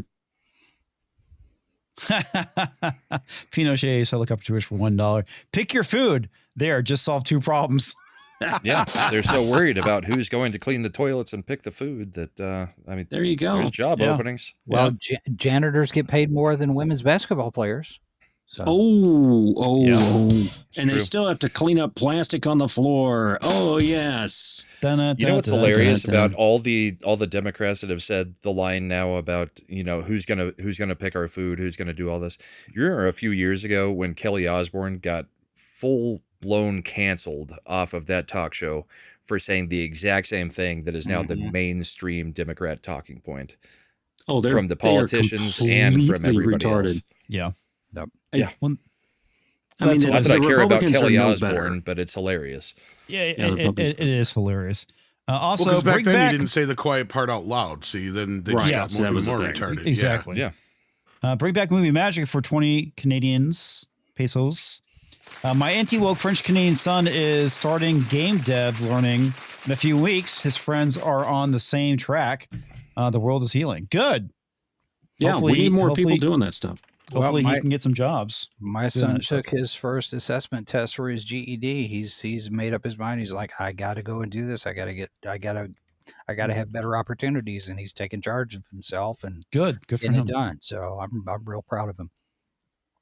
My thing right now is I'm trying to go and build out my own thing and start my own business, and we'll see where that goes, if it goes anywhere. But that's kind of my thing. I'm kind of like, remember the Saturday morning thing?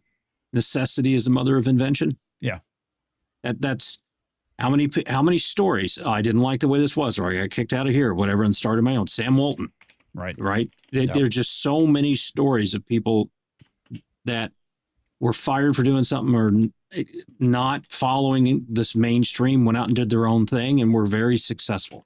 Yeah, it's why I'm willing to suffer a little bit longer with not as much money, trying to start my own thing at the same time. So, yeah, we'll see. We shall see where it goes. Deeple for $10 over on the Green Machine. Just remember to like, subscribe, and share the stream. Also, check out me tomorrow night. Cypher for me tomorrow at noon Eastern. Also, Dad is out of surgery, but positive vibes, still desire, please. Good. Thanks all. Hey, Chris for Dad, man. I hope hope everything's good. Just FYI, we do not have a show tomorrow because of all of the dental stuff. So, but yes, normally 1 p.m. Eastern is our show. Yeah. But yeah, I mean, Expedition 33, as Pinochet points out, that's a perfectly good example of a group of people that worked for Ubisoft left, started their own business, and created a great fucking game. Great game. A lot of people in that industry need to go and start off and do their own thing, and that's, like I said, that's kind of what I'm doing right now. Is I was kind of demoing some stuff to the guys before we went live that I've been working on, and it's looking pretty good. Yeah. Well, and it comes down to, my parents told me I should pay myself first, and I never understood what that meant. And I do now. I have to make sure that I'm investing in myself. And you don't spend everything you have. I don't need I don't need to consume this. I don't need that. And we've had so many things from advertising in television and in radio and everything hit us all the time. And now every second on the phones telling us to go do this, go do this, go do this, or else you need to have this picture. You must have this picture too. All of the things that happen on TikTok and on the reels and all that stuff, these influencers, doing it, and they're faking it, or it's not real. that stuff's not reality. There's already a matrix, okay, and it's social media, and it's also television and radio. It's all of that. That is the matrix, and you need to step outside of that and really go outside. And when they say go outside and touch grass, yes. Part of the reason why I don't tweet as much as I used to, I don't fucking pay attention as much. Because I'll be honest with you, I got better things to do. Yeah. This is a recurring stream. Most of us do stream 3 or 4 times a day. But sometimes 5, depends on how much we drink. Yeah, for me, it's Monday and Thursday, 9 p.m. Central. That's my streaming time. I do buy the Rippaverse comics. So I have an original ISOM #1 I Want It All package. One of the few that were the original, unopened. And eventually we're going to have a meetup and we're going to raffle that one off. I've got the #1, the first 3 covers, all signed, never opened. They're still in the shipping box that I got them in. I've got a few. Unfortunately, I just haven't had the money to be able to do it. But I did buy Az's cover for Saints and Sinners. Yeah, that was a good one. Well, I sent you the Dukumon cards that I had. Yeah, you did. I'm still waiting for all of those. Were out of the first series, first ISOM. Those were the best part of all of those cards. Really, really nice. Mm-hmm. But there's a lot of stuff too. You get some bath water with that Ultra package for ISOM 1, didn't you? Yeah, he got the Eric July bath water. Mm-hmm. Yeah. Nice. In fact, they have a candle that smells like his ball sweat. So, very nice. It's called Eric D's Nuts July. Yeah, I also at some point need to get Yellow Flash's book. It looks good. Yeah, that one looks good. Patriot. Yeah, looks good. I have a box of, I think, about 50 of the 1991 X-Men 1 with the Jim Lee cover. Oh yeah, the one that they printed. I don't know how many thousands of them. Yeah, I got was all 5 of the variants that make the one giant panel. Go outside and touch grass. No, I'll stay inside and touch ass. Yeah. Well, a comic book series I like, the Mythicals. Hojo, we've had him on, and his South River Studios. That I really like. He's trying to do a regular rag and put stuff out and do it on his own, and he's doing it because he loves comics. So that's the it's a passion thing for him, and also it's really well done. A book series for anyone who wants to looking for a good book series to read. I just finished book 5 of the Forgotten's Warrior Talks, and I'm really digging it. I'm almost to the last book. Unfortunately, there's no audiobook for it yet, so I'm gonna have to wait until the audiobook comes out. But if you're looking for a really interesting fantasy series that is like non-conventional fantasy, The Forgotten's Warrior by Larry Correia is fucking great. So Larry Correia, he has a book called In Defense of the Second Amendment. That's how I got into him. And he used to own a gun range and was a FFL and all this stuff. So C-A... And his cousin Paul Correia was a great hockey player. I don't know if they're related. Larry Carrier. That's funny. I was pausing see if there was a punchline or not. Oh no! So one of the things that he has written is a book about where the manatees are the most advanced species in the galaxy. And it's read by one of the Baldwins, the one that got Adam Baldwin was on. Yeah. So, but it was about interstellar. Let me look it up. Is it called the Huge Manatees? His Monster Hunter series is really good too. But no, I'll have to find it. Son of a bitch. I think the Manatees one came out after the Sad Puppies stuff that he did with the Yugos. Yeah, he's written some really funny stuff, and he's a good writer because he's doing multiple genres. He's doing sci-fi, he's doing space opera, he's doing fantasy. He really is right. And this last fantasy series the book that we're waiting on the audio to come out on, he dedicated it to J.R.R. Martin saying, look, it's not that hard. I finished a series. I finished a series, so can you. He's finished several series, which is pretty funny. And if you want a good military sci-fi, David Weber's Honor Harrington series. There's about 25, 30 books in the set now, but it starts with On Basilisk Station, and Honor. It's basically a female Horatio Hornblower type of story. It's really, really good. What's it called? So the books are called Tom Stranger, Interdimensional Insurance Agent. That's the first one. That's funny. And the second one is A Murder of Manatees. And but Tom Stranger books, that's the one. Those were hilarious. Read by Which Adam is the one that Baldwin. you're talking about, Jason? The first Honor one Harrington. in the series is called On Basilisk Station. I'll put it in the chat. Okay. Yeah, that's a good series. That's probably one of the 20 best military sci-fi series out there. Yeah. I mean, I think chat's really liking that you pronounce manatees as man-titties. Man-titties, sorry. A Murder of Man-titties. I didn't realize we're talking about The ass. bold ones. Yeah. Rachel Hornblower, isn't she an adult film star?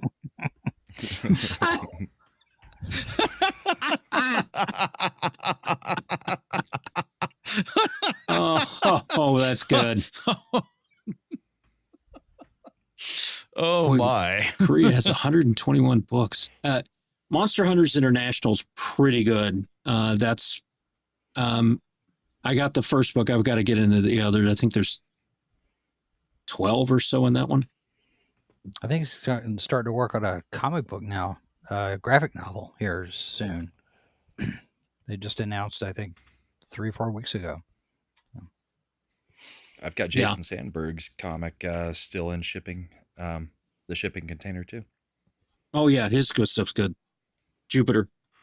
Yep. Yeah, that was good. His art is very nice. Very, very Kirby-esque. Very nice. Tom, you're being too talkative tonight. I know. Tom is Right? awfully quiet. I need a vacation. Yeah, don't we all? And you're going to see Culture in 2.5 weeks? That doesn't sound I'm like a going down to vacation. Mikey's, and he's going to be out there, I guess, on his way through to Florida or on his way North back. Carolina? South Carolina? South Carolina, wherever. yeah. Nice. That's cool. Holy crap, he is doing a graphic novel series. Are you Who? allowed to use the front and back door, or do you have to go out the window and enter through the windows? Hold on. Serious question. Serious question. Does Mikey let you in the front door? It was Or at the that back point door. he knew. Is he the backdoor man? The back door, man. So this is something I thought was kind of interesting that Talks found. So they're looking to do a Rambo prequel. Oh, I saw this today and nearly shit my pants. I already Like- got one by Chuck Dixon. Oh, yeah. Yeah, same here, actually. Oddly enough. My guess is Yeah. this is not going to be based on that. No. Probably not. So apparently this is going to be John Rambo in Vietnam. Yay. So we get to see where his buddy gets his legs blown off. Is that what we're going to get to see? I guess.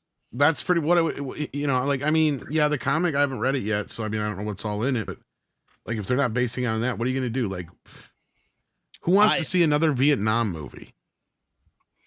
Well, and I think that's the same problem you have with Sergeant Rock, like we were talking about earlier, because Sergeant Rock is World War II. And, we talked earlier about, Gen Z and millennials, and we are so far removed from these events that they're not going to have any emotional resonance for anybody under 40. They're not going to find an audience, at least in the broad sense. I don't know why they're doing these, unless it's to reset. And when they go from the prequel, then they'll remake all of the Rambo movies with this new guy. Maybe. Which is a dumb idea. That is really dumb. The only thing that kind of gives me some hope for this is that they're tapping the director of Sisu, And Sisu was a really good movie. If you haven't seen it. Mm-hmm. I don't have a problem with them doing World War II and Korean War and Vietnam War movies because, I mean, generally they're interesting.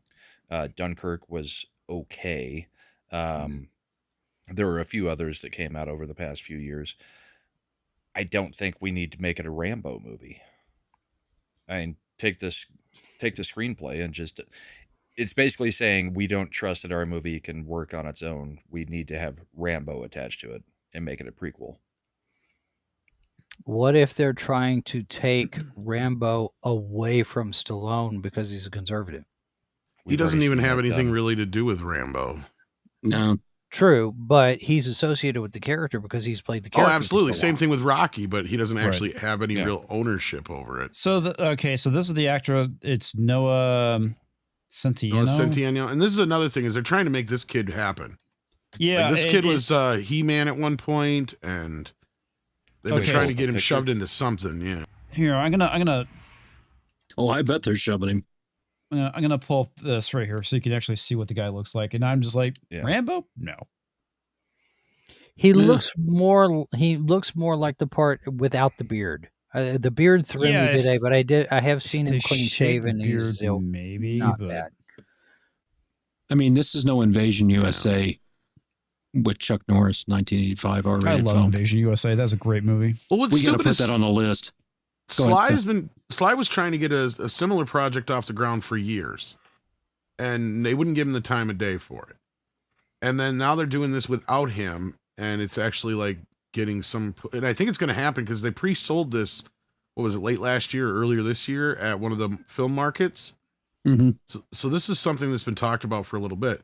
But like Sly was basically trying to do the Chuck Dixon book, as far as I know. And he has this kid, and I can't remember the kid's name, but he looks just like a young Stallone.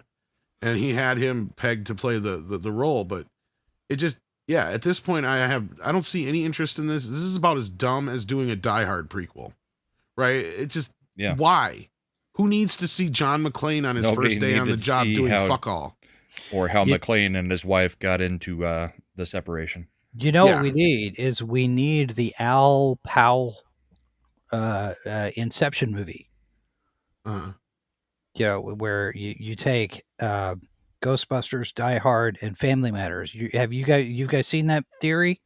No, I don't know about that, but I have my own theory. I think vaguely. I have my own theory that in Die Hard, Al Powell is the same character he is in Family Matters. He just changed his name because he shot Steve Urkel. That's the kid he shot.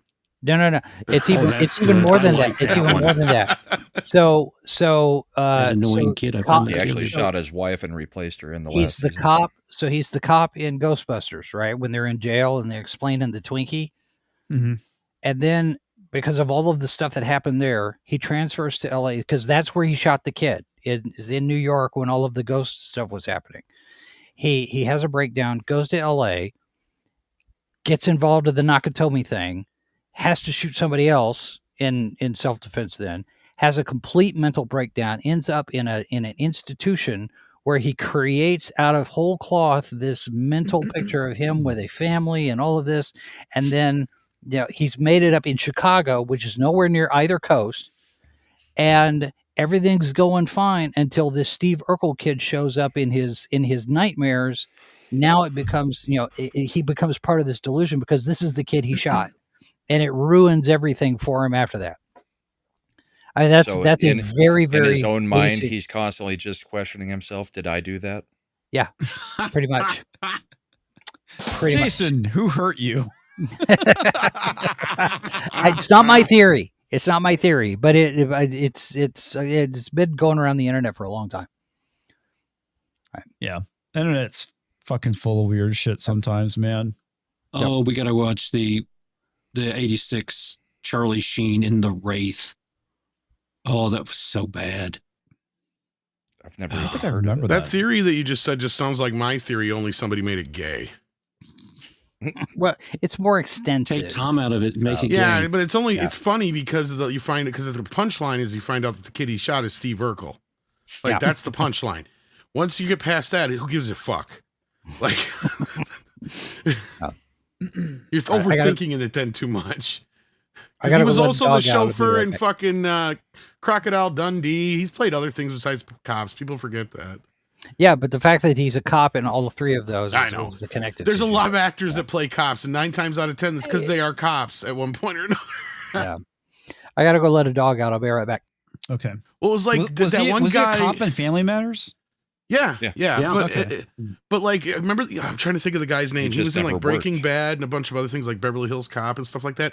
He actually used to work for the FBI. So he like 9 times out of 10 he plays either a heavy or somebody who's like an FBI agent or a cop or something like that. Yeah, this is actually pretty common. And a lot of times they do it just Basically because a consultant built in as an actor. Yeah, exactly. Yeah, somebody who actually knows the logistics of it well, so they don't have to like go through the bullshit. Yeah. Yeah. Like LL Cool J in NCIS LA. That's Oh, pretty mean, funny. He's a cop. I forgot about that.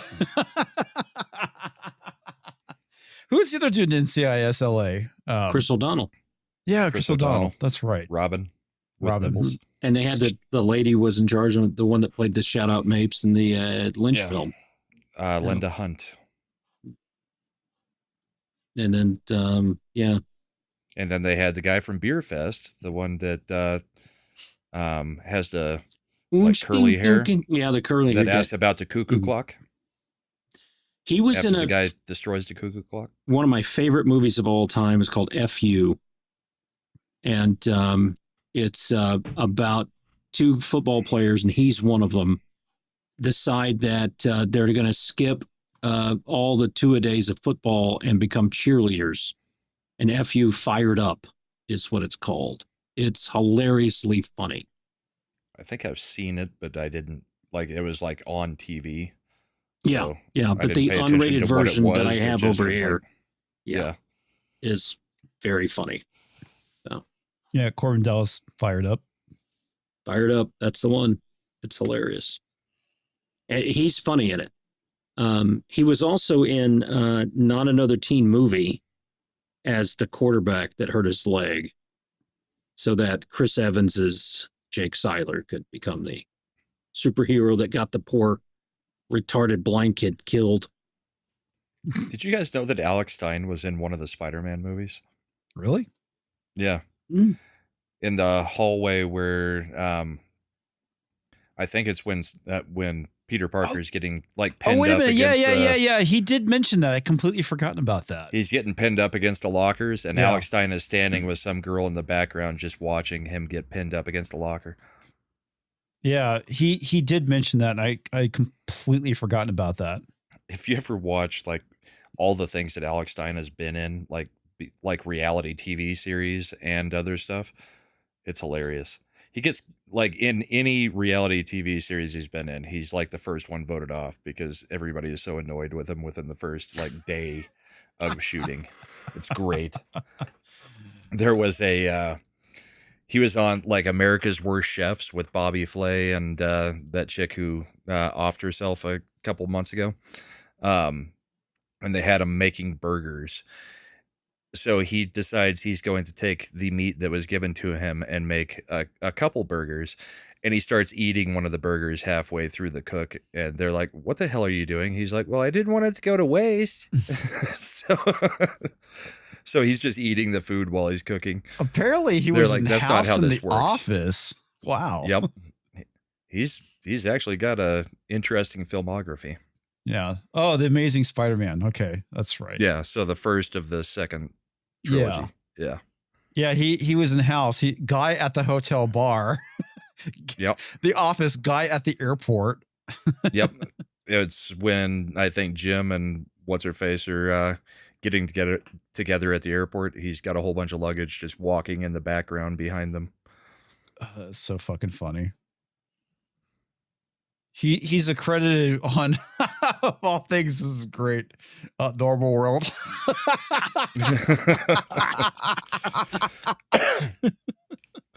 When he crashed one of Charlie Kirk's things, that was great. You that guys was the one that showed we showed last night. Yeah, that was great. Yeah.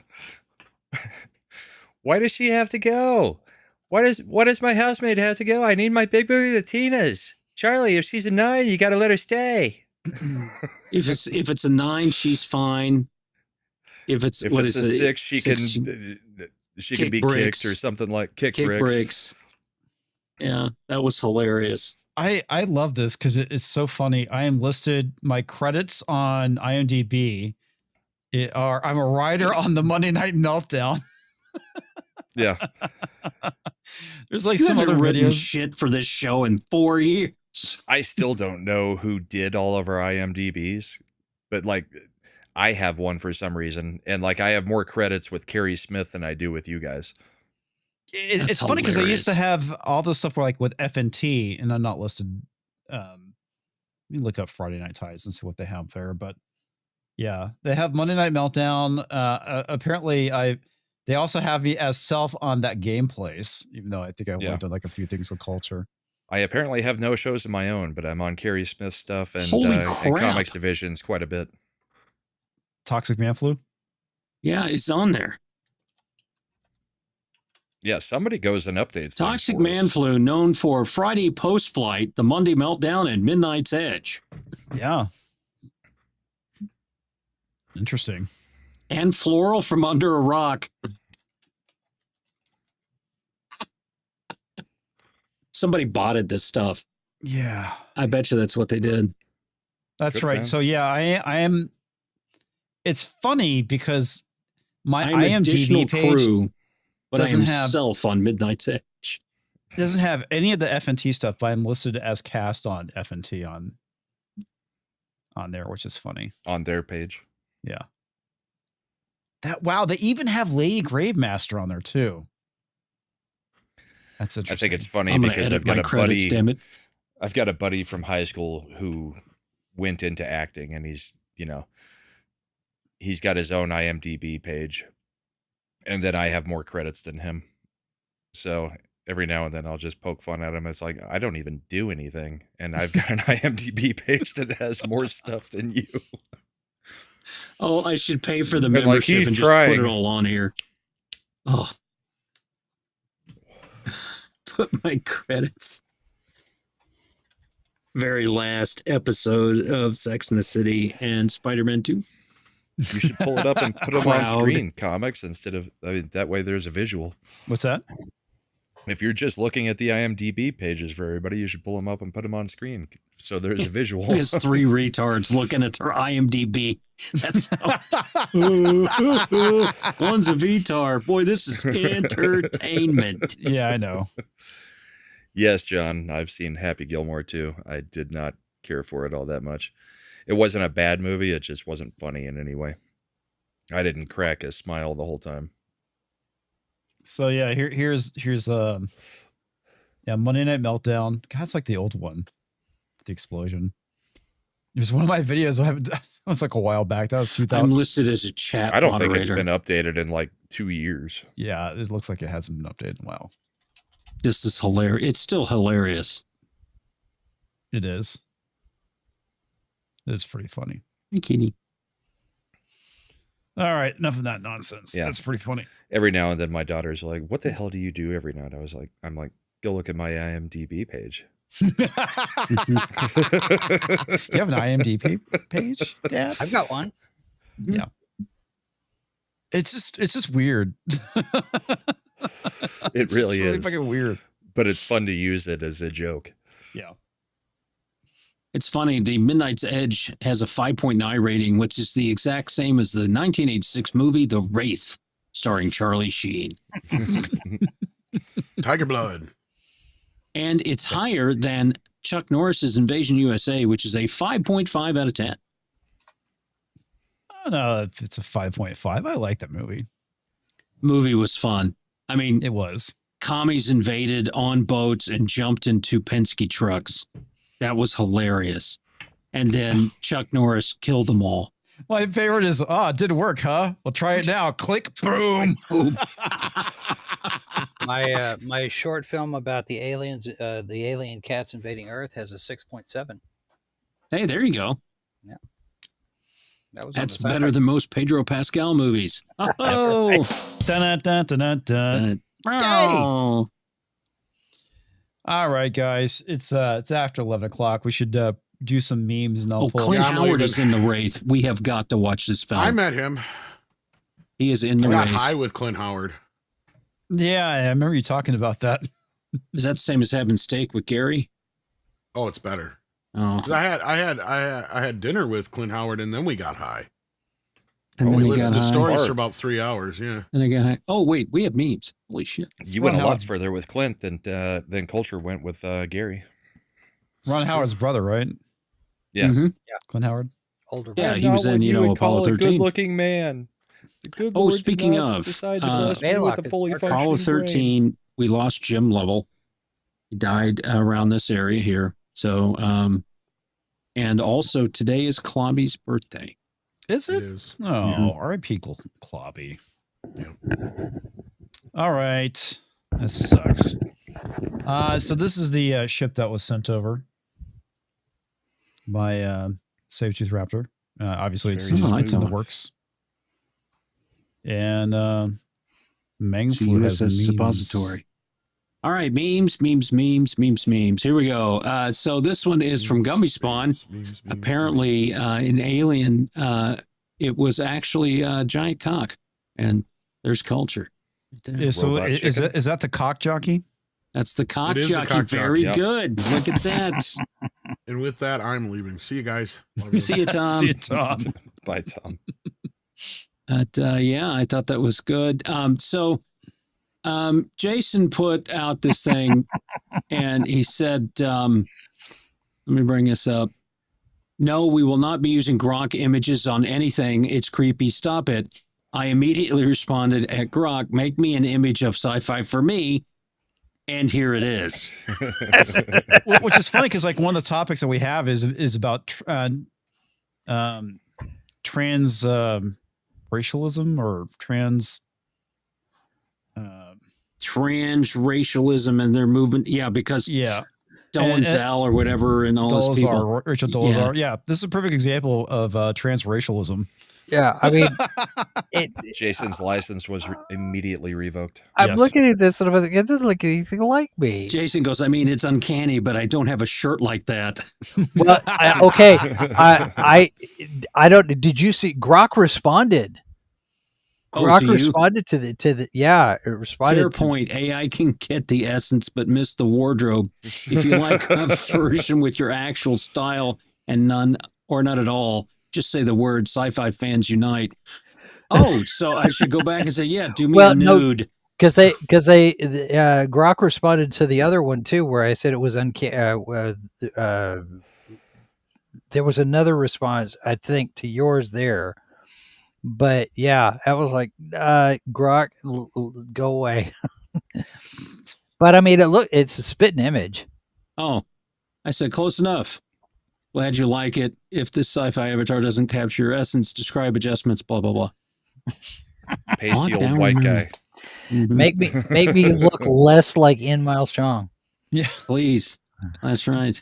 Well, I mean, it could be So- worse. I mean, you could be a 16th century king with water. Right? That's true. Apparently, Bell likes making me into the WNBA. I got sent back to the Dad League Minors. That's very nice. And yeah, okay. Apparently, I'm holding up a green dildo. Well, with that. no, Oh. the funny thing about it is you look like that one basketball player that one thinks is a man. Brittany Grinder. Brittany Griner. Yeah. Well, she knows she has her baby call her daddy. All right, from Deeple, Did do you you see want that some? they're putting up safety nets at the WNBA Yes. now? So They now have dildos cannot hit the anti-dildo court. nets. They spent more money to keep a dildo from hitting the court. A league that's already millions and millions in debt spent more money to put up safety nets around every one of the courts. It's I crazy. bet they're still going to make it onto It's the court. hilarious. Yeah, because guys can throw the dildos above the safety net. I mean, if they were just dealing with girl fans, probably not going to get there. But Yeah. guys are going to be able to launch those things. Oh, just wait till somebody brings a T-shirt launcher in. Boom. It's the dildo launcher. It put my eye out. Do you want some suplex? Yes. Oh, Bam. there it is. Oh. Bam. All right. Why short OnlyFans creators are stomping their taller rivals with with one 4-foot star earning over 100K a month. Well, there you go. Tom left too early. Tom left a little too early there. Let's see. What else we got here? So, Bell, Toxic Miss Flu celebrate Outlander prequel. All right. Mrs. Flu can tell you. I didn't realize you were in Bridgerton talks. Outlander, I just couldn't stand it. I tried, but no. And I make fun of it because the guy's Scottish and all the stuff there. And you couldn't understand a damn word they were saying. All that crap. So I hate Outlander with a passion. So no, I'm not going to be watching that. There is an Outlander prequel. Why? Yeah, it's very true. And that looks good. Mrs. Flu looks good there. I'll take that. All right, more Deeple. I'm not sure if I'm addicted to memes. Whatever. Stop posting that crap. All right, here we go. There it is, baby. Oh, that's great. That's good. I get that reference. I do. I still have one of those. When you throw away your condom and 3 years later it shows up at your door. That kid looks adorable, though. Oh, yes. Oh, Daddy, why you do this to me? Just how racist that was. Oh, yeah, we're not doing that. You can't show those things. Pay us payment. Slightly veiny. Slightly. Just slightly. That's why they don't know what it is.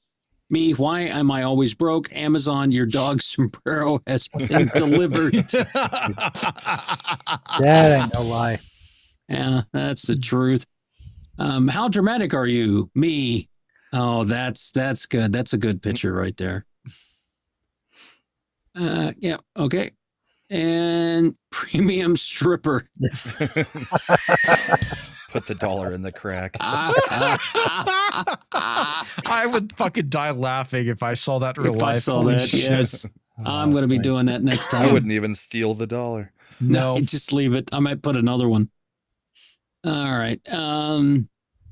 Did you know by replacing your potato chips with grapefruits as a snack, you can lose up to 90% of what little joy you still have left in your life? Oh, that's so true. It's a blood red grape. Yeah. Want to feel old? Will Wheaton is now older than Patrick Stewart when he started TNG. Ouch. Oh, God. Ouch. Patrick That is Stewart's been old. ancient forever. 40 How old years. is Great Gurney Halleck. How old was he when he started that? Oh, he's probably like 37. I God, don't that know, great? but- 37? I thought he was older. No, I I will mean, look. when he was in Lynch's Dune, he had already lost all He his looked like hair. this. I mean, Yeah. when he Yeah, was I doing remember that. 10 years before that, when he was doing, Mark Broadway says he was shows and stuff. 47. So, yeah, but Lynch's Dune was probably, 6 or 7 years before that? Something like Yeah. that? It was So- 84? 87 is when it started. I mean, I can't say much because I'm 43 and I've been bald for Yeah, he would have been 22 47. years. So, No, my dad Yeah, was but you carry it well. bald since he was like 18 or went bald. Started going bald at 18. so did I. So I just shaved it at 19. So, I told him I Whatever. wanted to walk down the aisle. He sent me grocery shopping. Gotta make them sandwiches. When the dump is so big, you accidentally give yourself a melon camp. To take a dump so large that the prostate is stimulated and the male ejaculates a little while taking the shit. Called a melon camp because it hurts so good. Oh, Oh, I did not know this. it's a little story about Jack and Diane. Yeah. Oh, God. Talk about someone with TDS. That's funny.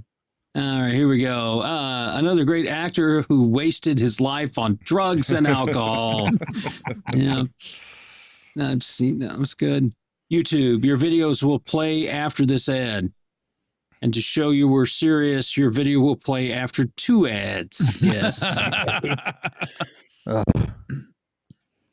Adult life summed up. You can't just quit. You have bills to pay. Very true. I feel that one. What does dog need with a starship? I like it. Oh, that's It's good. Bud Light cans. Bud Light cans. The dog's like, bro, Seriously.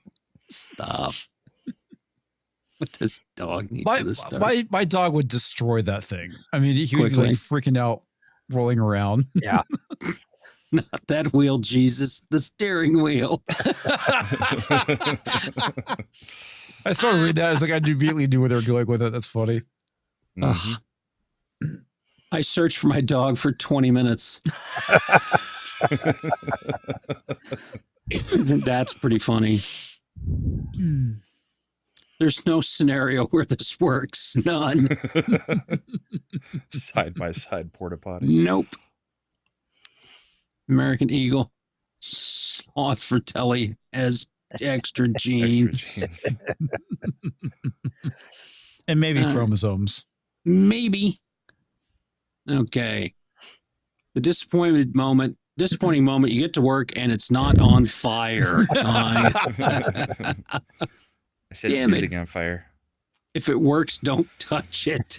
Right. Covered in 3 inches of dust. Oh, yeah. And don't touch it.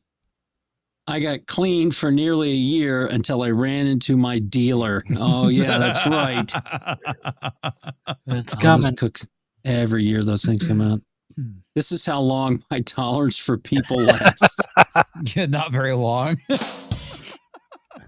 I was in and out seconds.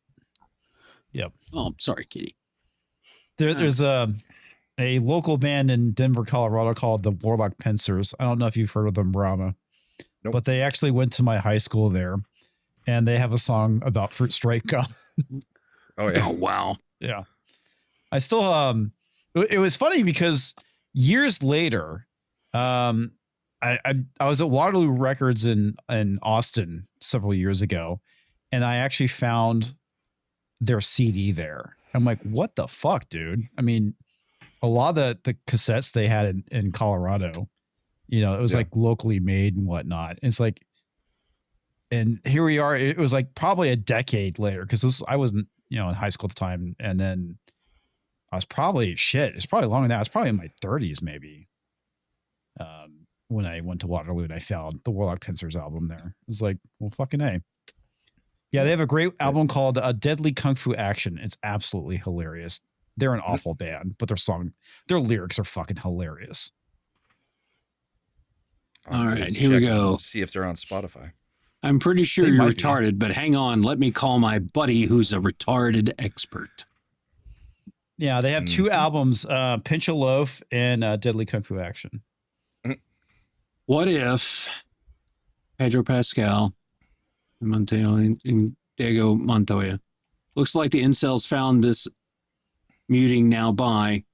Let's just stick with the original. Yes. Let's not do that.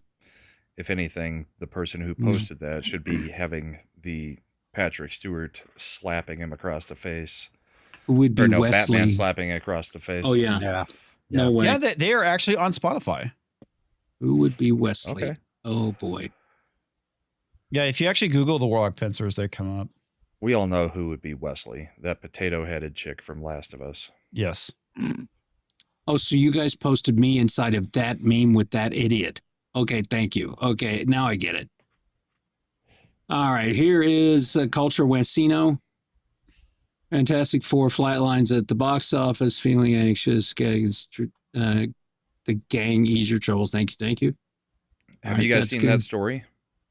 What? Apparently adults now, well, adults being Gen Z Yeah. adults and millennials are now turning to pacifiers to soothe themselves. Yeah, I did hear about that. That's fucking stupid.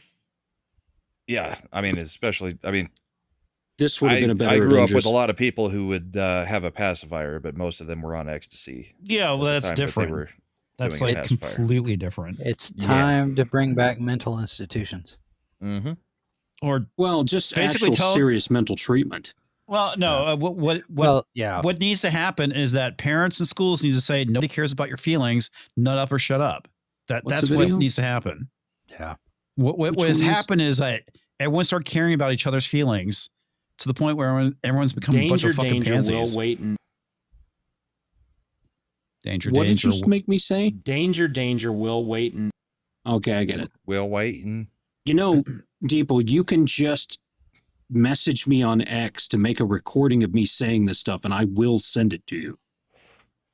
You don't have to AI my voice.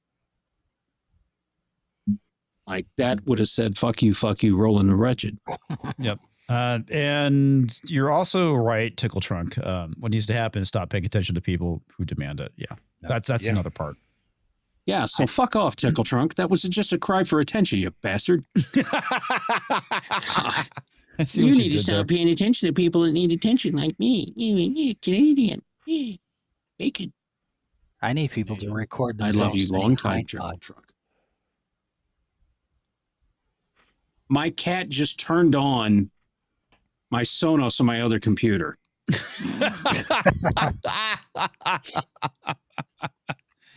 Oh my God, that's funny.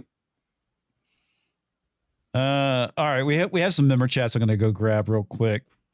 Of course, there's Latino Slant. I'll be fucking beat the shit out of Galactus. That's funny. I got to use the term Glory Hole Don Juan, and oh look, it's comics. I saw.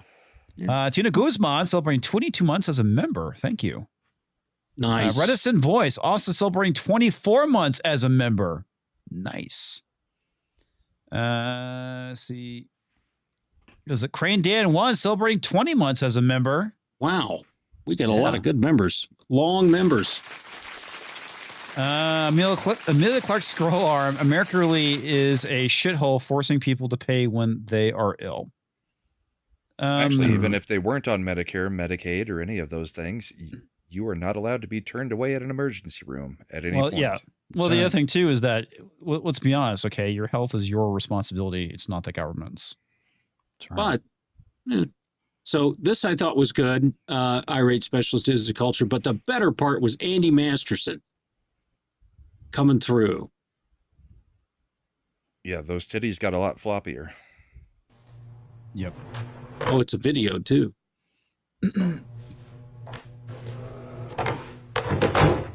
Wow. The fuck? I'm amazed at what shit can be done. Oh, there's a fat fuck. All right. I think that's it.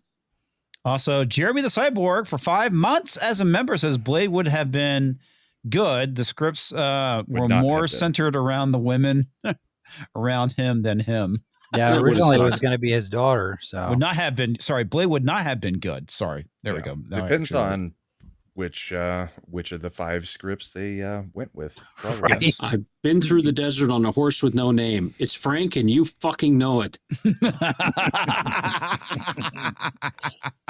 American Eagle, our people always had great genes. What do you mean, your people? When your people, that was Haywood, below me. And then Tommy has ripped jeans. That's pretty funny. That's funny. Indiana Buchler and the Temple of Boomer. That's so true. Oh, yeah, this was great. And this is the bestest show. Oh, Bluey. There's some that I didn't show last week. So, did you see the one that Putin's cat did of culture? Where? I guess I didn't. Okay. I'll send Depends you so on you can where it was posted. No, I need to find it. Under bookmarks. I don't know why you left that. There we go. Yeah, the thing that really annoys me about culture being so fucking blind, I have Twitter completely super zoomed in. I can't find my fucking bookmarks. All right. Big Gay Al has big gay jeans. Indeed he does. Indeed he does. I don't know. I haven't previewed this, so should I do a parrot thing? I don't know about this one. They're all dangerous. No, I can't. That's gonna get you nuked. Yep, I know. There we go. its culture, and his cock. Never leaving Las Vegas. The flatulent. Oh, this is hilarious. The freshman. Okay. I found a Parrot Head one that I can actually share. Okay. I don't know. It's it. There we go. My dementia patient told me she would never sell me. There you go. Nice. Hang on. I was gonna add that. We're gonna share them. Which one's that? Yeah. That is Ms. Carano as of yesterday. She has lost some weight. Has lost 50 really does pounds. not even look like her. Doesn't look like her at all. Yeah, she really has lost some weight. Yeah, Wow. I think that was she's her. getting It in looks- shape for something. Well, Yeah, but the facial structure does not look like her. Does at not all. look. I didn't think this was her. No, I didn't that's either. her. Yeah, Well, she's it's a weird- lost a lot of weight. kind of weird angle, I'd say. It is. Well, even when she was skinny, I don't remember her looking like that. It's the lips. They're fuller now than they were when she was skinnier the first time in Haywire. Haywire's not a bad film. We need to watch I that like one it. too. It's a good movie. It's a good movie. Yeah.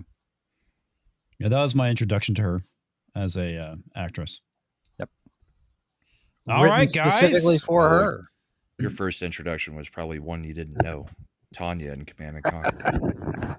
Oh yeah, that's right. Yep. Yeah. Okay, so like I said, no show tomorrow. We'll probably do a show on Wednesday. No show on Thursday because tomorrow's dentist. Thursday is back surgery revision.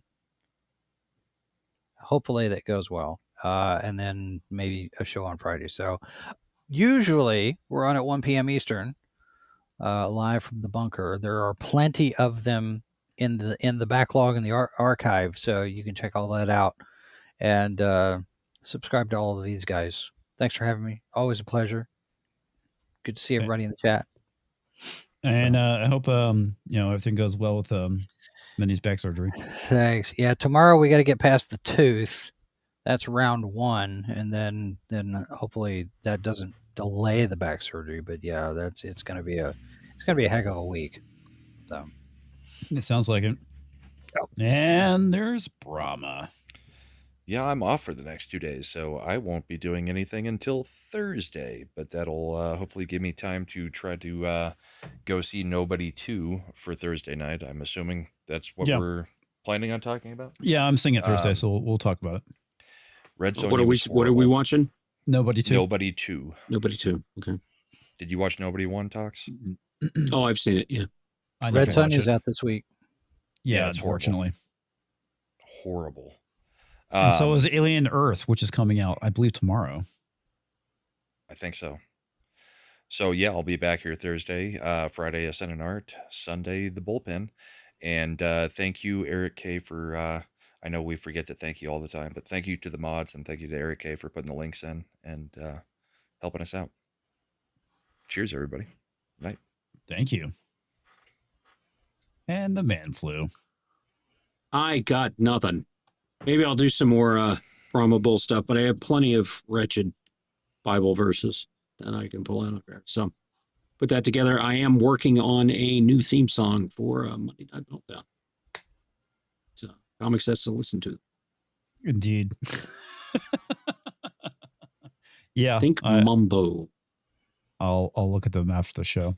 Yeah. So everybody, subscribe to these people. Jason's on have a show tomorrow, but I do encourage you to, if you can, listen to him in the afternoons. He talks about a lot of good stuff. Indeed. Yeah, we did a lot of D&D stuff today. How did the one go with Ghost? What do you The mean? metal band? Didn't you have a show with Ghost? Well, they weren't on my show. I had to go set up their show. Oh, okay. Oh, okay. Yeah, I misunderstood then. I Yeah, thought we had they were to coming go on your show. No. That would be an interesting show, though. Yeah, that's why I was asking. Yeah. Like, No, that doesn't no. seem the mix. That was the day I had stagehand duties because I had to actually go out and build their setup in the arena and then go take it down. So that makes more sense. So what D&D stuff were you talking about? New beer that's D&D themed, based on the dragon turtle. There's the new DM on Critical Role's upcoming season. And then I think Darrington Press has got a new card set coming out. They're not D&D, but it's related. Gotcha. And a couple, 2-3 other things. There's a new D&D venture going on in Japan that actually is based on a part of the Forgotten Realms that's problematic everywhere except in Japan, I guess. Oh, you mean Oriental Adventures? Karatul. Yeah, Karatul. Yeah, that one. So there's a new adventure set in that realm. Okay. That's coming to Japan. That's funny that they fucking love it. Meanwhile, the people in the West are like, oh, that's racist. Right. Because Karatul was developed for Oriental Adventures, which is also problematic. That's right. Because so all of that name. today. So, and I'm waiting for my little bird to tell me something about Kurtzman. So yeah, hopefully it's a reality. Like I said, I'm not holding my breath until it happens. I'll believe when I see it. So, all right, folks. Good night. Take care, everyone. Enjoy some credits. And yes, I know I still need to update them. I was supposed to do that today.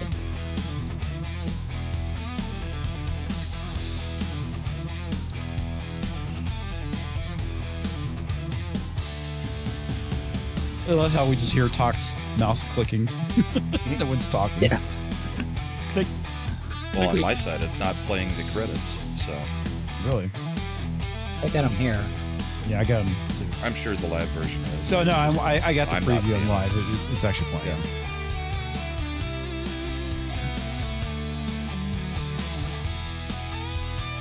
Now I see him halfway through the roll. Yeah, that shit gets really annoying, especially when you're, it's your show. And you're like, is the thing playing? Yeah.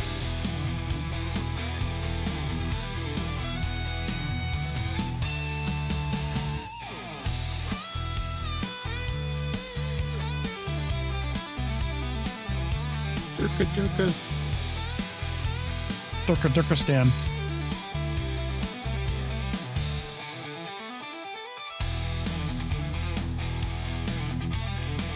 And yes, Toback, I believe Nick is doing Toxic Tuesdays still. Yes. On Rumble only.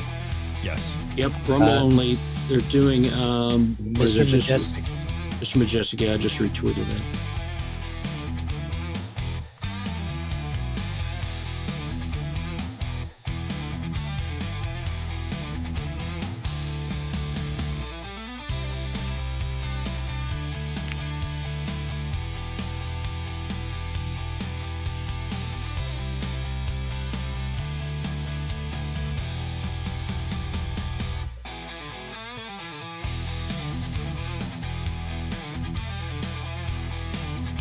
Hi, Derek.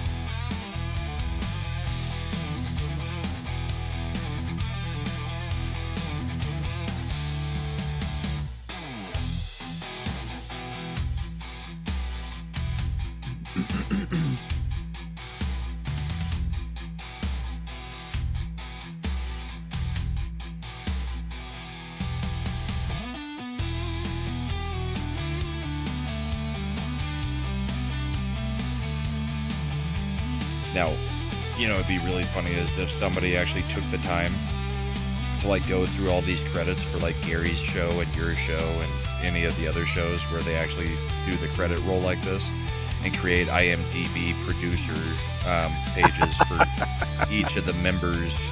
Yeah. And link them to the shows that they are members on. That's funny. All right, folks. Good night. Have a great week, and we will catch you Thursday. Later, everybody. Good night, everybody. Night.